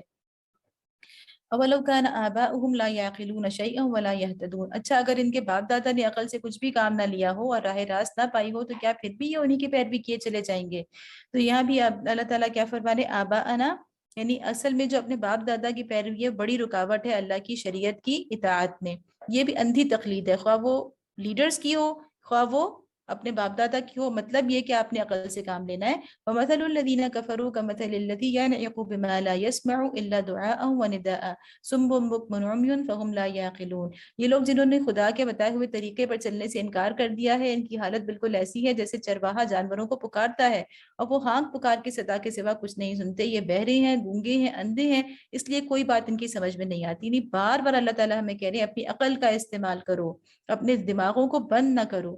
یا ایھا الذین آمنوا کلوا من طیبات ما رزقناکم واشکروا للہ ان کنتم ایاہ تعبدون. اے لوگوں جو ایمان لائے ہو، اگر تم حقیقت میں اللہ کی بندگی کرنے والے ہو تو جو پاک چیزیں ہم نے تمہیں بخشی ہیں انہیں بے تکلف کھاؤ اور اللہ کا شکر ادا کرو. تو یہاں پہ کیا ہے کہ اللہ تعالیٰ ہمیں کیا کہہ رہے ہیں کہ سب کچھ کھاؤ، جو پاک چیزیں ہیں وہ سب اللہ نے حلال کی ہیں. انما حرم علیکم المیتۃ والدم ولحم الخنزیر وما اہل به لغیر اللہ فمن اضطر غیر باغ ولا عاد فلا اثم علیہ ان اللہ غفور الرحیم. اللہ کی طرف سے اگر کوئی پابندی تم پر ہے تو وہ یہ ہے کہ مردار نہ کھاؤ، خون سے اور سور کے گوشت سے پرہیز کرو، اور کوئی چیز نہ کھاؤ جس پر اللہ کے سوا کسی اور کا نام لیا گیا ہو. ہاں، جو شخص مجبوری کی حالت میں ہو اور وہ ان میں سے کوئی چیز کھا لے بغیر اس کے کہ وہ قانون شکنی کا ارادہ رکھتا ہو یا ضرورت کی حد سے تجاوز کرے تو اس پر کچھ گناہ نہیں، اللہ بخشنے والا اور رحم فرمانے والا ہے. یہاں پر انما کا لفظ امپورٹنٹ ہے کہ اللہ تعالیٰ کی شریعت میں بڑی گنجائش ہے، سب کچھ حلال ہے، صرف چند چیزیں جو ہیں وہ حرام کی گئی ہیں. اور اس کے یہاں پر جو اہم بات ہے کہ وما اہل به لغیر اللہ، کہ اللہ کے سوا کسی اور کی خوشنودی کے لیے اگر کوئی ذبیحہ ہے، کوئی چیز ذبح کی گئی ہے یا کوئی کھانا پکایا گیا ہے، کوئی دیگ پکائی گئی ہے کسی بزرگ کے نام پہ، کسی عرس کے نام پہ، کسی قبر والے کے نام پہ، اسے خوش کرنے کے لیے، بے شک اس پہ نام ذبح کرتے وقت اللہ کا ہی لیا جائے، تکبیر پڑھی جائے، لیکن مقصد یہ ہو کہ کسی اور کو خوش کرنا ہے تو وہ حرام ہے. جس طرح کہ سور کا گوشت حرام ہے اسی طرح یہ بھی حرام ہے. اور نبی صلی اللہ علیہ وسلم کی حدیث بہت اہم ہے کہ من صلی صلواتنا واستقبل قبلتنا واکل ذبیحتنا فذلک المسلم، کہ یعنی شریعت کی پابندی بھی ضروری ہے، صرف عقیدہ کافی نہیں ہے، بلکہ نبی صلی اللہ علیہ وسلم نے فرمایا کہ جو ہماری نماز پڑھے، جو ہمارے قبلے کی پیروی کرے اور جو ہمارا ذبیحہ کھائے وہی دراصل مسلم ہے. ان الذين يكتمون ما انزل الله من الكتاب ويشترون به ثمنا قليلا اولئك ما ياكلون في بطونهم الا النار ولا يكلمهم الله يوم القيامه ولا يزكيهم ولهم عذاب اليم. حق یہ ہے کہ جو لوگ ان احکام کو چھپاتے ہیں جو اللہ نے اپنی کتاب میں نازل کیے ہیں اور تھوڑے سے دنیاوی فائدوں پر انہیں بھیٹ چڑھاتے ہیں، وہ دراصل اپنے پیٹ آگ سے بھر رہے ہیں. قیامت کے روز اللہ ہرگز ان سے بات نہ کرے گا، نہ انہیں پاکیزہ ٹھہرائے گا اور ان کے لیے دردناک سزا ہے. یہاں پہ اب دو امپورٹنٹ ورڈز ہیں، یکتمون اور یشترون، یعنی وہ چھپاتے بھی ہیں اور پھر اس سے بڑھ کے یہ کہ بعض دفعہ صرف چھپاتے نہیں ہیں بلکہ اپنے مفادات کے لیے، تھوڑے فائدوں کے لیے اللہ کے حکم کو بیچ دیتے ہیں، تبدیل کر دیتے ہیں. یہ اس سے بھی اگلا سٹیپ ہے. ٹھیک ہے. اس کے بعد ہے کہ اولئک الذین اشتروا الضلالۃ بالہدی والعذاب بالمغفرہ فما اصبرهم علی النار. یہ وہ لوگ ہیں جنہوں نے ہدایت کے بدلے ضلالت یعنی گمراہی خریدی اور مغفرت کے بدلے عذاب مول لے لیا. فما اصبرهم علی النار، تو کیسا عجیب ہے ان کا حوصلہ کہ جہنم کا عذاب برداشت کرنے کے لیے تیار ہیں. اب اگلی آیت یہاں پہ نہیں، بار بار آپ دیکھیں کہ اللہ تعالیٰ اشتراؤ کا لفظ آ رہے ہیں کہ ہدایت کو بیچ ڈالا تھوڑے فائدوں کے لیے. ذالک بان اللہ نزل الکتاب بالحق وان الذین اختلفوا فی الکتاب لفی شقاق بعید. یہ سب کچھ اس وجہ سے ہوا کہ اللہ نے تو ٹھیک ٹھیک حق کے مطابق کتاب نازل کی تھی، مگر جن لوگوں نے کتاب میں اختلاف نکالے وہ اپنے جھگڑوں میں حق سے بہت دور نکل گئے. اچھا، اس کے بعد جو آیت آ رہی ہے وہ بہت اہم آیت ہے جسے آیت البر بھی کہا جاتا ہے. اس میں دراصل نیکی کا اصل تصور جو ہے وہ مسلمانوں کے ذہنوں میں کھولا جا رہا ہے. اچھا، اس میں یہ دیکھیں کہ شرعی احکام نازل ہونا شروع ہوئے ہیں نا، یعنی سب سے پہلے شریعت نازل، یعنی کہ شریعت کے احکام اللہ تعالیٰ نے دینے شروع کیے، اور سب سے پہلے کھانے پینے کے اللہ تعالیٰ نے ہمیں حدود بتائیں. لیکن اس کے ساتھ ہی آگے بڑھنے سے پہلے اللہ تعالیٰ ہمیں نیکی کا صحیح تصور بتا رہے ہیں. تو اس ترتیب پر آپ ذرا غور کریں کہ شرعی احکام کے درمیان جو ہے وہ اللہ تعالیٰ اس کو آنے کی کیا حکمت ہے. تو حکمت یہ ہے کہ بے شک شریعت جو ہے وہ ظاہری احکام کا نام ہے، لیکن ان احکام پر عمل کرتے ہوئے نیکی کی جو اصل روح ہے، جو اصل اسپرٹ ہے، اس کو آپ نے نہیں بھولنا اور اس کو آپ نے سمجھنا ہے. ٹھیک ہے. تو ظاہر کے ساتھ ساتھ چیزوں کے باطن کی طرف اللہ تعالیٰ بار بار اب آپ دیکھیں گے سورۃ البقرہ میں توجہ دلاتے رہیں گے. لیس البر ان تولوا وجوہکم قبل المشرق والمغرب. نیکی یہ نہیں ہے کہ تم نے اپنے چہرے مشرق کی طرف کر لیے یا مغرب کی طرف. ولکن البر، بلکہ نیکی اصل میں کیا ہے؟ من آمن باللہ والیوم الآخر، کہ جو نیکی یہ ہے کہ آدمی اللہ کو اور یوم آخر کو، والملائکۃ والکتاب والنبیین، اور اللہ کی نازل کی ہوئی کتاب اور اس کے پیغمبروں کو دل سے مانے، یعنی ایمان لائے. وآت المال على حبه ذوي القربى واليتامى والمساکین وابن السبیل والسائلین وفی الرقاب، اور اللہ کی محبت میں اپنا دل پسند مال رشتہ داروں اور یتیموں پر، مسکینوں اور مسافروں پر، مدد کے لیے ہاتھ پھیلانے والوں پر اور غلاموں کی رہائی پر خرچ کرے. وَأَقَامَ الصَّلَاةَ وَآتَى الزَّكَاةَ، نماز قائم کرے اور زکوٰۃ دے. وَالْمُوفُونَ بِعَهْدِهِمْ إِذَا عَاهَدُوا، اور نیک وہ لوگ ہیں کہ جب عہد کریں تو اسے وفا کریں. وَالصَّابِرِينَ فِي الْبَأْسَاءِ وَالضَّرَّاءِ وَحِينَ الْبَأْسِ، اور تنگی اور مصیبت کے وقت میں اور حق و باطل کی جنگ میں صبر کریں. اولئک الذین صدقوا واولئک هم المتقون، یہ ہے راست باز لوگ اور یہی لوگ متقی ہیں، یہی لوگ سچے ہیں اور یہی لوگ متقی ہیں. اچھا، اس آیت کے اوپر آپ غور کریں تو اس کے اندر اللہ تعالیٰ نے تمام جو شریعت کے جتنے بھی دائرے ہیں ان کو کور کر لیا ہے. ٹھیک ہے، یعنی پوری آیت جو ہے پوری شریعت کی حامل ہے، اور اس پوری شریعت کی جو اصل روح ہے وہ ہمیں بتا رہی ہے. سب سے پہلے اس میں کیا ہے؟ ایمان. ٹھیک ہے، ایمان کیا ہوتا ہے؟ ایمان لائیں اللہ پر، اس کے یوم آخرت پر، فرشتوں پر، کتابوں پر، نبیوں پر. تو ایمان جو ہے وہ کیا ہے؟ دراصل اللہ کا حق ہے، حق اللہ ہے. ٹھیک ہے، اس کے بعد کیا ہے؟ وَآتَى الْمَالَ عَلَى حُبِّهِ ذَوِي الْقُرْبَى وَالْيَتَامَى، کہ اپنا مال خرچ کرے، وہ مال جس سے اسے محبت ہے.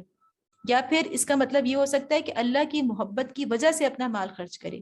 اور یہاں پہ جس مال خرچ کرنے کی بات آ رہی ہے وہ اس فرض کے علاوہ ہے جو زکوٰۃ ہے، کیونکہ زکوٰۃ کا حکم بعد میں آ رہا ہے. یہاں پر دراصل کیا ہے؟ حقوق العباد کی بات ہو رہی ہے کہ حقوق العباد کی ادائیگی کے لیے وہ اپنے فرض جو عبادت ہے زکوٰۃ، اس سے بڑھ کر اللہ کے بندوں کے حقوق ادا کرے. اور بڑی امپورٹنٹ بات یہاں پر یہ ہے کہ حقوق العباد میں خاص طور پر کیا ذکر ہے کہ مال کے ذریعے حقوق العباد کی ادائیگی.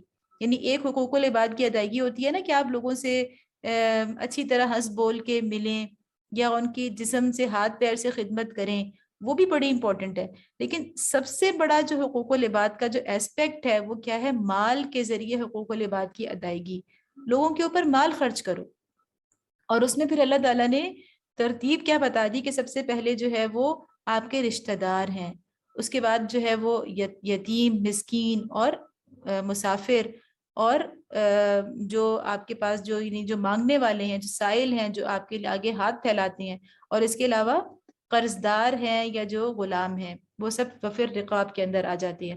تو حقوق العباد آ گئے، یعنی حق اللہ، پھر اس کے بعد حقوق العباد، اور حقوق العباد میں خاص طور پر مال کے ذریعے حقوق العباد کی ادائیگی. پھر نمبر 3 میں ہے وَأَقَامَ الصَّلَاةَ وَآتَى الزَّكَاةَ، یعنی عبادات. فرض جو عبادات ہیں، بنیادی 2 عبادات ہیں.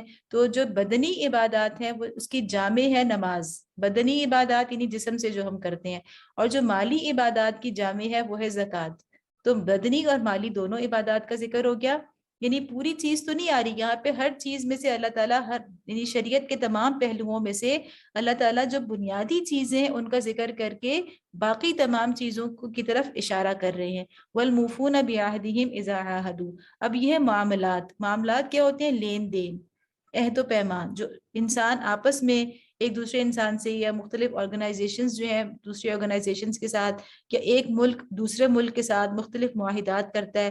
مالی معاہدات ہوتے ہیں، تجارتی بھی ہوتے ہیں، اسی طرح نکاح بھی ایک معاہدہ ہے. تو یہ جو کاروبار ہوتا ہے یا آپس کے جو معاملات ہوتے ہیں، ان میں اصل چیز کی طرف اللہ نے اشارہ کر دیا کہ معاملات کی بنیاد کس پر ہوتی ہے؟ ایفائے عہد پر ہوتی ہے. جب آپ ایفائے عہد آپ کے اندر ہوتا ہے تو آپ کے معاملات درست رہتے ہیں. اس کے بعد ہے والصابرین فی البأساء والضراء، یعنی صبر کرنے والے. تو یہ ہے اخلاقیات. تو اخلاقیات کی جو بنیاد ہوتی ہے وہ صبر کے اوپر ہوتی ہے. صبر ہی جو وہ انسان کی زبان کو بھی کنٹرول کرتا ہے، صبر ہی جو ہے وہ انسان کے غصے کو بھی کنٹرول کرتا ہے، صبر ہی انسان کو جو ہے وہ بدلہ اور انتقام لینے سے بھی روکتا ہے، اور صبر ہی جو ہے وہ انسان کو نیکیوں کے اوپر یعنی قائم رہنے کے لیے کی بھی ہمت دیتا ہے. تو صبر جو ہے وہ تمام اخلاقیات کی جامع چیز ہے. تو اس طرح ہمارے سامنے کیا آ گیا کہ حق اللہ بھی آ گیا، حقوق العباد بھی آ گئے، عبادات بھی آ گئیں، معاملات بھی آ گئے، اور اخلاقیات بھی آ گئے. تو یہ آیت ایسی ہے کہ اس کے اوپر مفسرین نے اور باقی علماء نے اس کے اوپر پوری الگ سے کتابیں بھی لکھی ہیں، تفصیلی دروس بھی ہیں، تفصیلی اس کے اوپر جو ہے متفاسیر بھی ہیں. یہ ایک الگ ہی شان کی آیت ہے.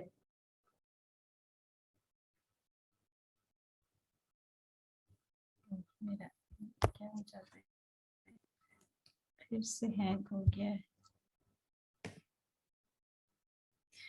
یا ایہا الذین آمنوا کتب علیکم القصاص فی القتلى الحر بالحر والعبد بالعبد والانثى بالانثى.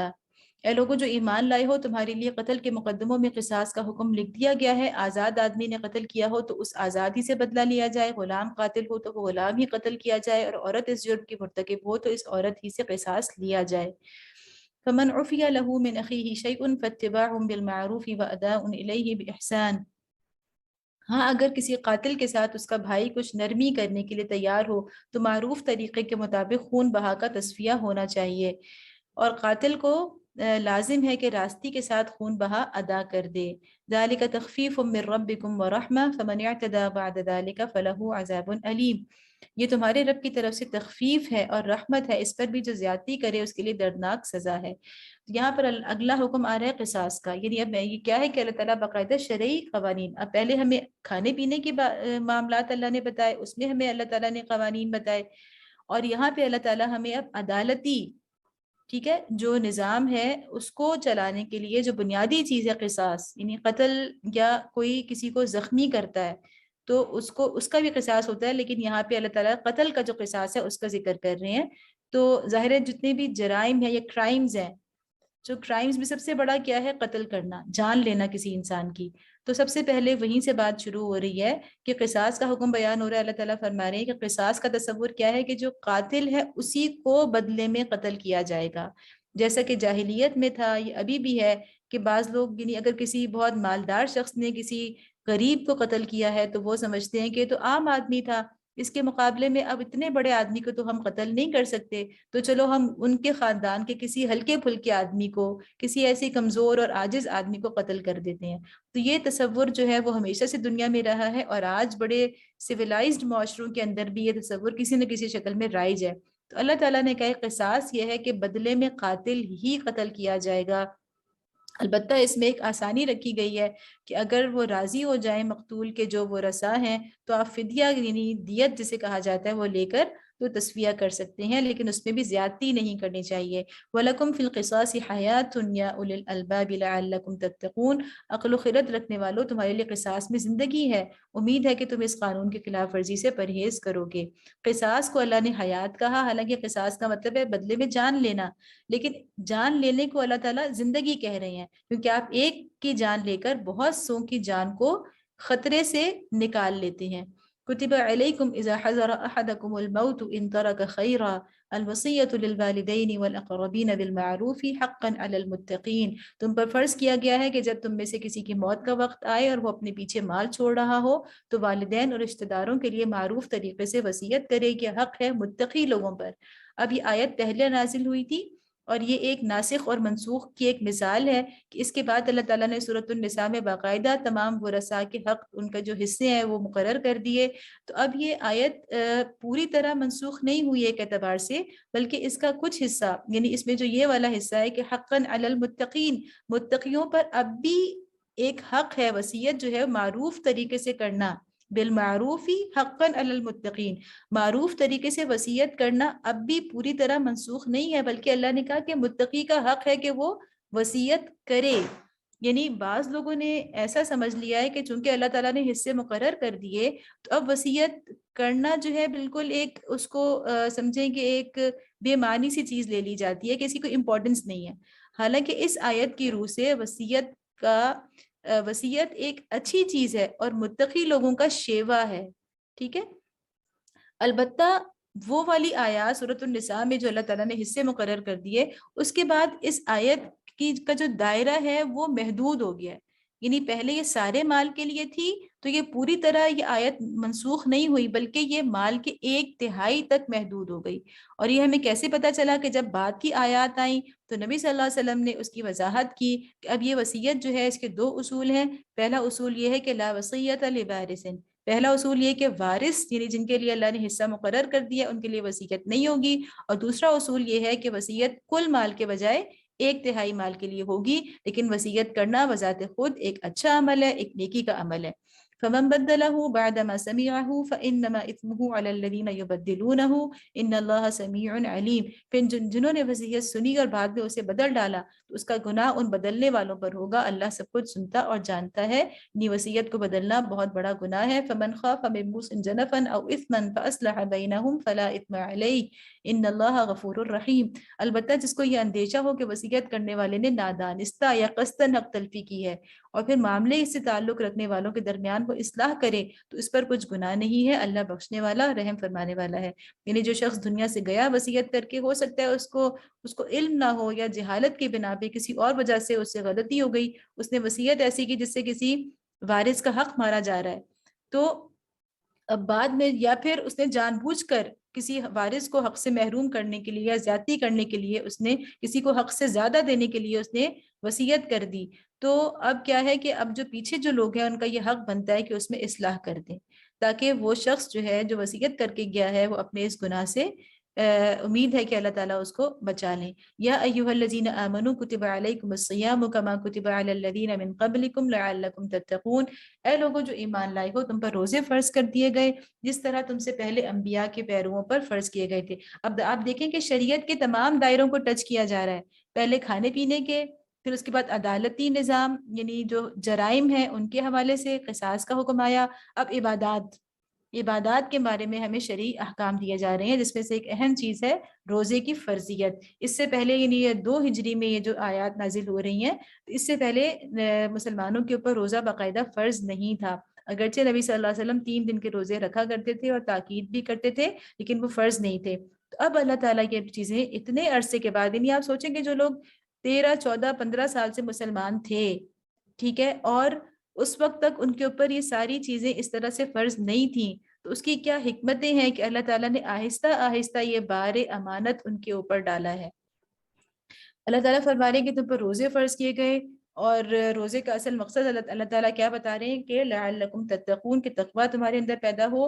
اور تتقون وہی چیز ہے ہمیں پتہ ہے کہ جو اللہ تعالیٰ نے فرمایا تھا کہ ہدی للمتقین, کہ یہ ہدایت ہے متقین کے لیے, کہ ہدایت حاصل کرنے کے لیے ضروری ہے. ایاما معدودات فمن كان منكم مريضا او على سفر فعدة من ايام اخر وعلى الذين يطيقونه فدية طعام مسكين فمن تطوع خيرا فهو خير له وان تصوموا خير لكم ان كنتم تعلمون.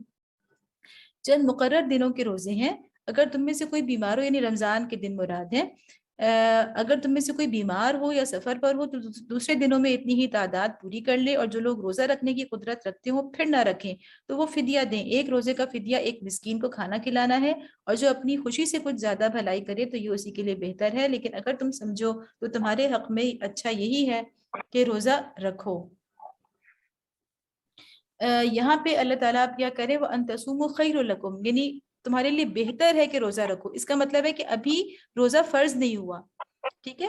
یہ روزے کی فرضیت سے پہلے یعنی شعبان میں جو آیات نازل ہوئیں رجب یا شعبان میں, وہ یہ تھی کہ اگر تم روزہ رکھو تو بہتر ہے, لیکن اگر نہ رکھو تو تم فدیہ دے سکتے ہو.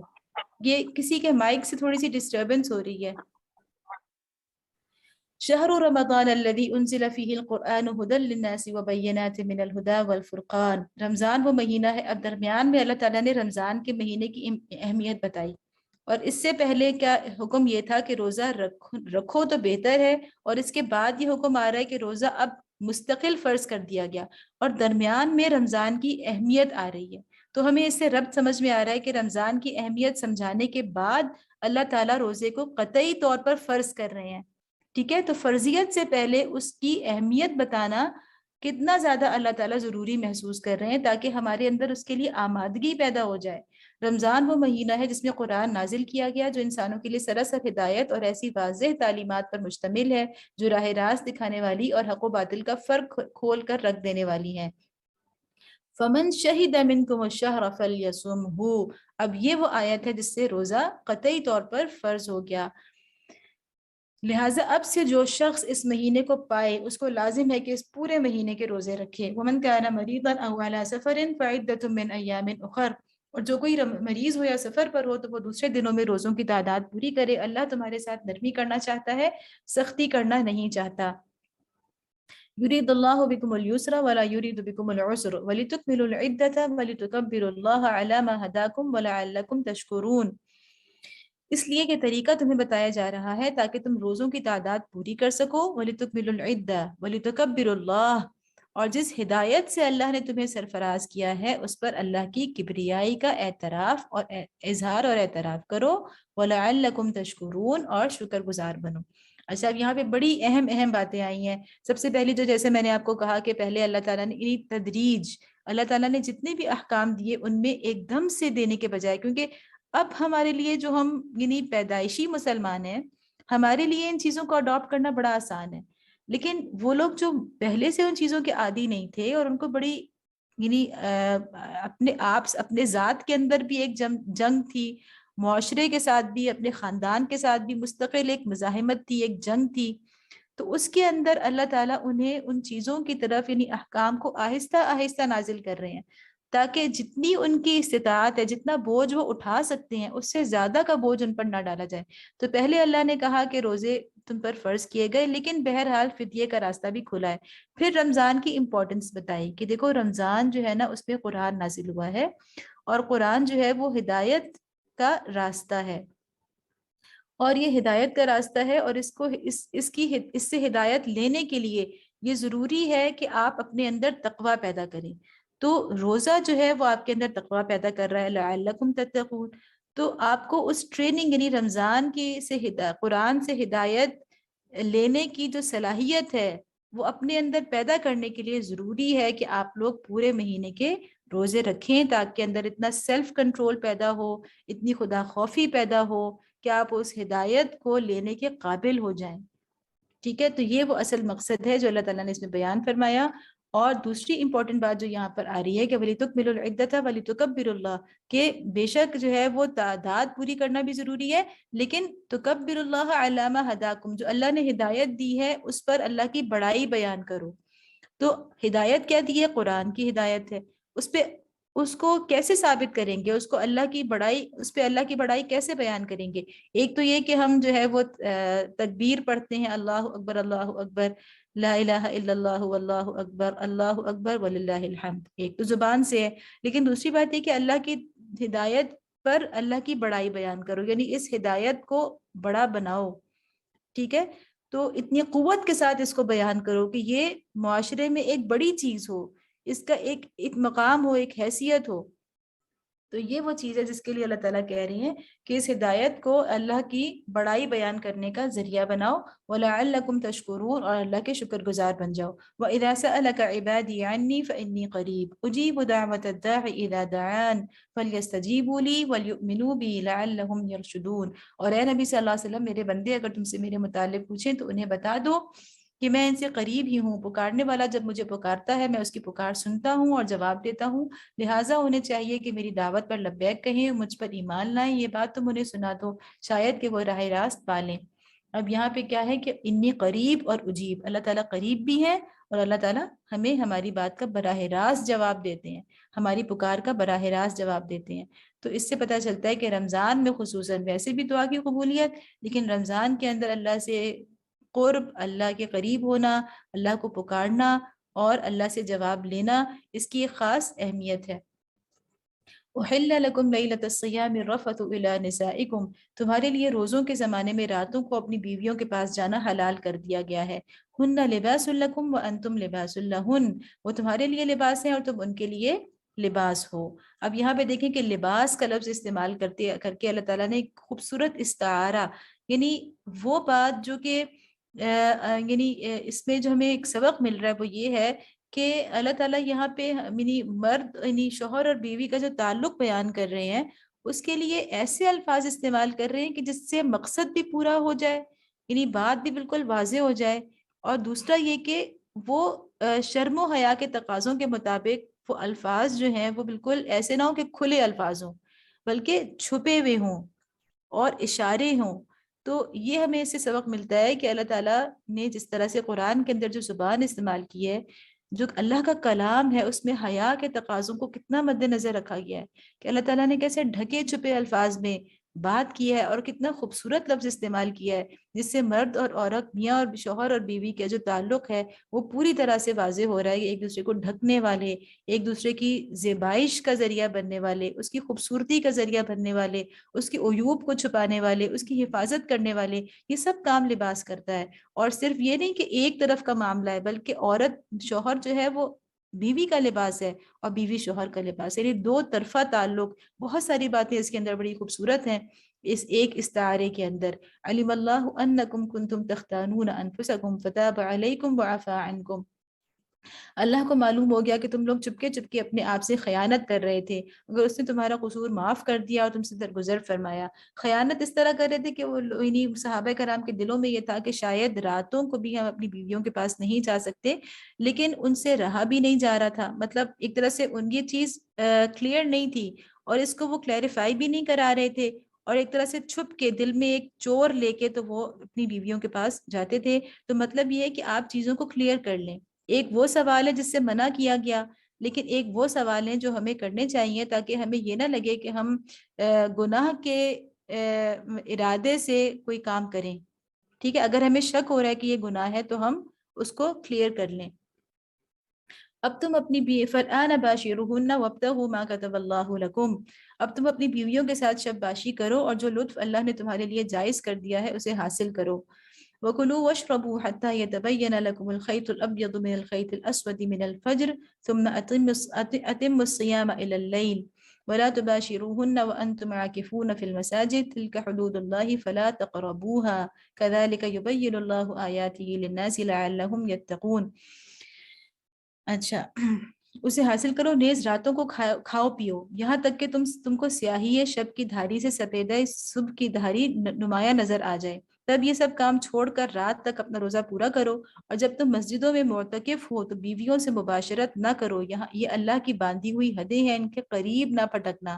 یعنی اللہ نے یہ نہیں کہا کہ ان کو پھلانگنا نہیں، انہیں کراس نہیں کرنا، بلکہ ان کے قریب بھی نہ جانا. اس طرح اللہ اپنے احکام لوگوں کے لیے بصراحت بیان کرتا ہے، توقع ہے کہ وہ غلط رویے سے بچیں گے.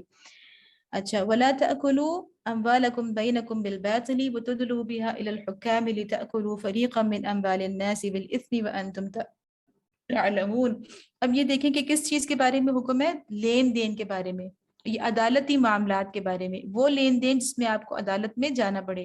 اور تم لوگ نہ تو آپس میں ایک دوسرے کے مال ناروا طریقے سے کھاؤ، یعنی معاملات کی بات آ گئی، اور نہ حاکموں کے آگے ان کو اس غرض کے لیے پیش کرو کہ تمہیں دوسروں کے مال کا کوئی حصہ قصداً ظالمانہ طریقے سے کھانے کا موقع مل جائے. مطلب یہ ہے کہ آپ کو پتہ ہے کہ یہ چیز، یہ جائیداد میری نہیں ہے، یہ حق میرا نہیں ہے، لیکن جو دوسرا بندہ جس کے حق پہ آپ نے قبضہ کیا ہے اس کے پاس کوئی پروف نہیں ہے کہ وہ عدالت میں کوئی اس کو ثابت کر سکے، لیکن آپ کو تو پتہ ہے کہ یہ حق دوسرے کا ہے.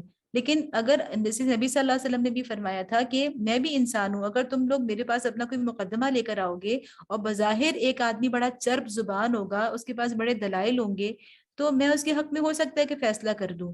تو یہ شریعت دنیا میں جو ہے معاملات ظاہر پر ہوں گے، لیکن اللہ تعالیٰ نے کہا کہ اگر تمہارے پاس دوسرے بندے کے پاس کوئی ثبوت نہیں بھی ہے لیکن تمہیں پتہ ہے کہ تمہارا یہ حق نہیں ہے، تو دوسروں کے مال جو ہے اس ناروا طریقے سے ان پر قبضہ نہ کرو. اچھا، یہاں پہ تھوڑی سی ایک بات بڑی خوبصورت مجھے محسوس ہوئی کہ آپ نے آیت البر کے اندر جو ترتیب دیکھی تھی، آپ دیکھ رہے ہیں کہ وہی ترتیب جو ہے وہ شرعی احکام کے اندر یہاں پہ آ رہی ہے.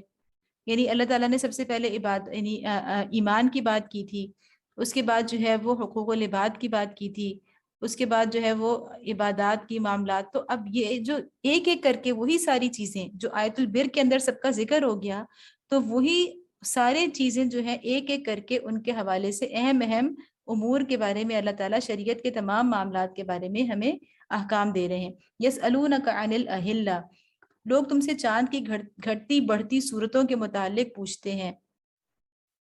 کہو قل ہی مواقیت للناس والحج، کہو یہ لوگوں کے لیے تاریخوں کی تعین کی اور حج کی علامتیں ہیں. نیز ان سے کہو یہ کوئی نیکی کا کام نہیں ہے کہ اپنے گھروں میں پیچھے کی طرف داخل ہوتے ہو. نیکی تو اصل میں یہ ہے کہ آدمی اللہ کی ناراضگی سے بچے، لہٰذا تم اپنے گھروں میں دروازے ہی سے آیا کرو، البتہ اللہ سے ڈرتے رہو شاید کہ تمہیں فلاح نصیب ہو جائے.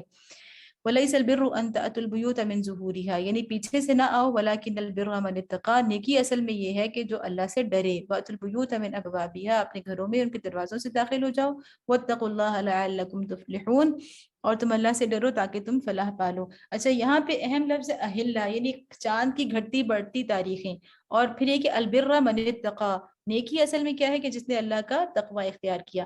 تو یہ جو چاند کا گھٹنا بڑھنا ہے نا، اس سے اس دور میں بھی اور آج کے دور میں بھی، یعنی ہر دور میں لوگوں نے اس سے مختلف قسم کی شگون لیے ہیں. اور اسے ظاہر ہے کہ آسمان کے اوپر ایک بڑی عجیب سی ایک چیز ہمیں نظر آتی ہے. اب تو ٹھیک ہے کہ ہم اتنے، سائنس نے ہمیں اتنا بیسک انفارمیشن ان چیزوں کے بارے میں اتنی دے دی ہے کہ ہمیں پتہ ہے کہ کس طرح سے اس کا گھٹنا بڑھنا کیوں ہے، لیکن ابھی بھی بہت ساری باتیں ہیں جو ہم سے پوشیدہ ہیں. تو بہرحال انسان کے لیے ایک عجیب منظر ضرور ہوتا ہے، اور ہمیشہ انسانوں کی توجہ اس نے اپنی طرف کھینچی ہے. تو لوگوں نے ہمیشہ اس سے گھٹتی بڑھتی جو شکل ہوتی ہے چاند کی، اس سے طرح طرح کے شگون لیے ہیں، اور اس سے مختلف کانسیپٹس کو، مختلف عقائد کو اس سے وابستہ کیا ہے. تو اللہ تعالیٰ یہی ذکر کر رہے ہیں کہ یہ آپ سے اہلہ کے بارے میں، چاند کی گھٹتی بڑھتی صورتوں کے بارے میں پوچھتے ہیں. تو اللہ تعالیٰ کہہ رہے ہیں کہ یہ کچھ بھی نہیں ہے، یہ مواقیت ہیں، یعنی یہ ایک گھڑی ہے، یہ ایک تاریخوں کا حساب ہے، یہ کیلنڈر ہے جو اللہ نے فکس کر دیا ہے آسمان کے اوپر. جس طرح سے ایک کیلنڈر اللہ نے سورج کی شکل میں فکس کر دیا ہے، اور اسی طرح سے ایک وہ کیلنڈر ہے جو بالکل نظر آتا ہے، جس کو آپ روز کے روز آپ اس کی ڈیٹ چینج کر سکتے ہیں، وہ چاند ہے. ٹھیک ہے. تو اللہ تعالیٰ فرما رہے ہیں کہ یہ صرف ایک جنتری ہے، کیلنڈر ہے، نظام الاوقات، یعنی اوقات کا حساب لگانے کے لیے.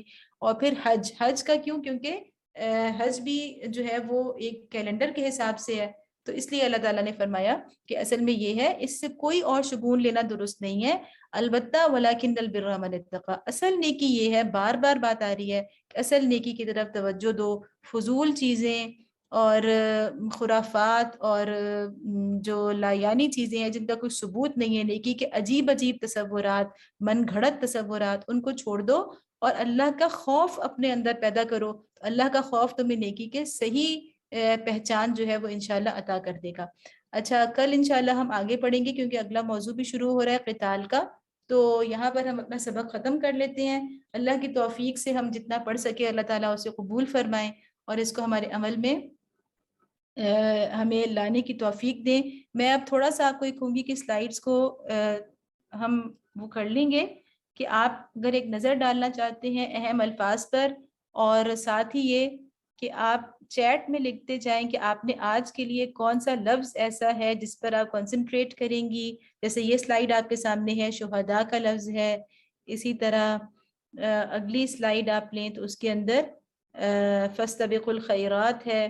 اسی طرح آپ نے تو اس کے اندر جو ہے وہ ابراہیم علیہ السلام کے امام انسانیت ہونے کی بات ہے، اور نبی صلی اللہ علیہ وسلم کے اوپر اتمام نعمت کی بات ہے.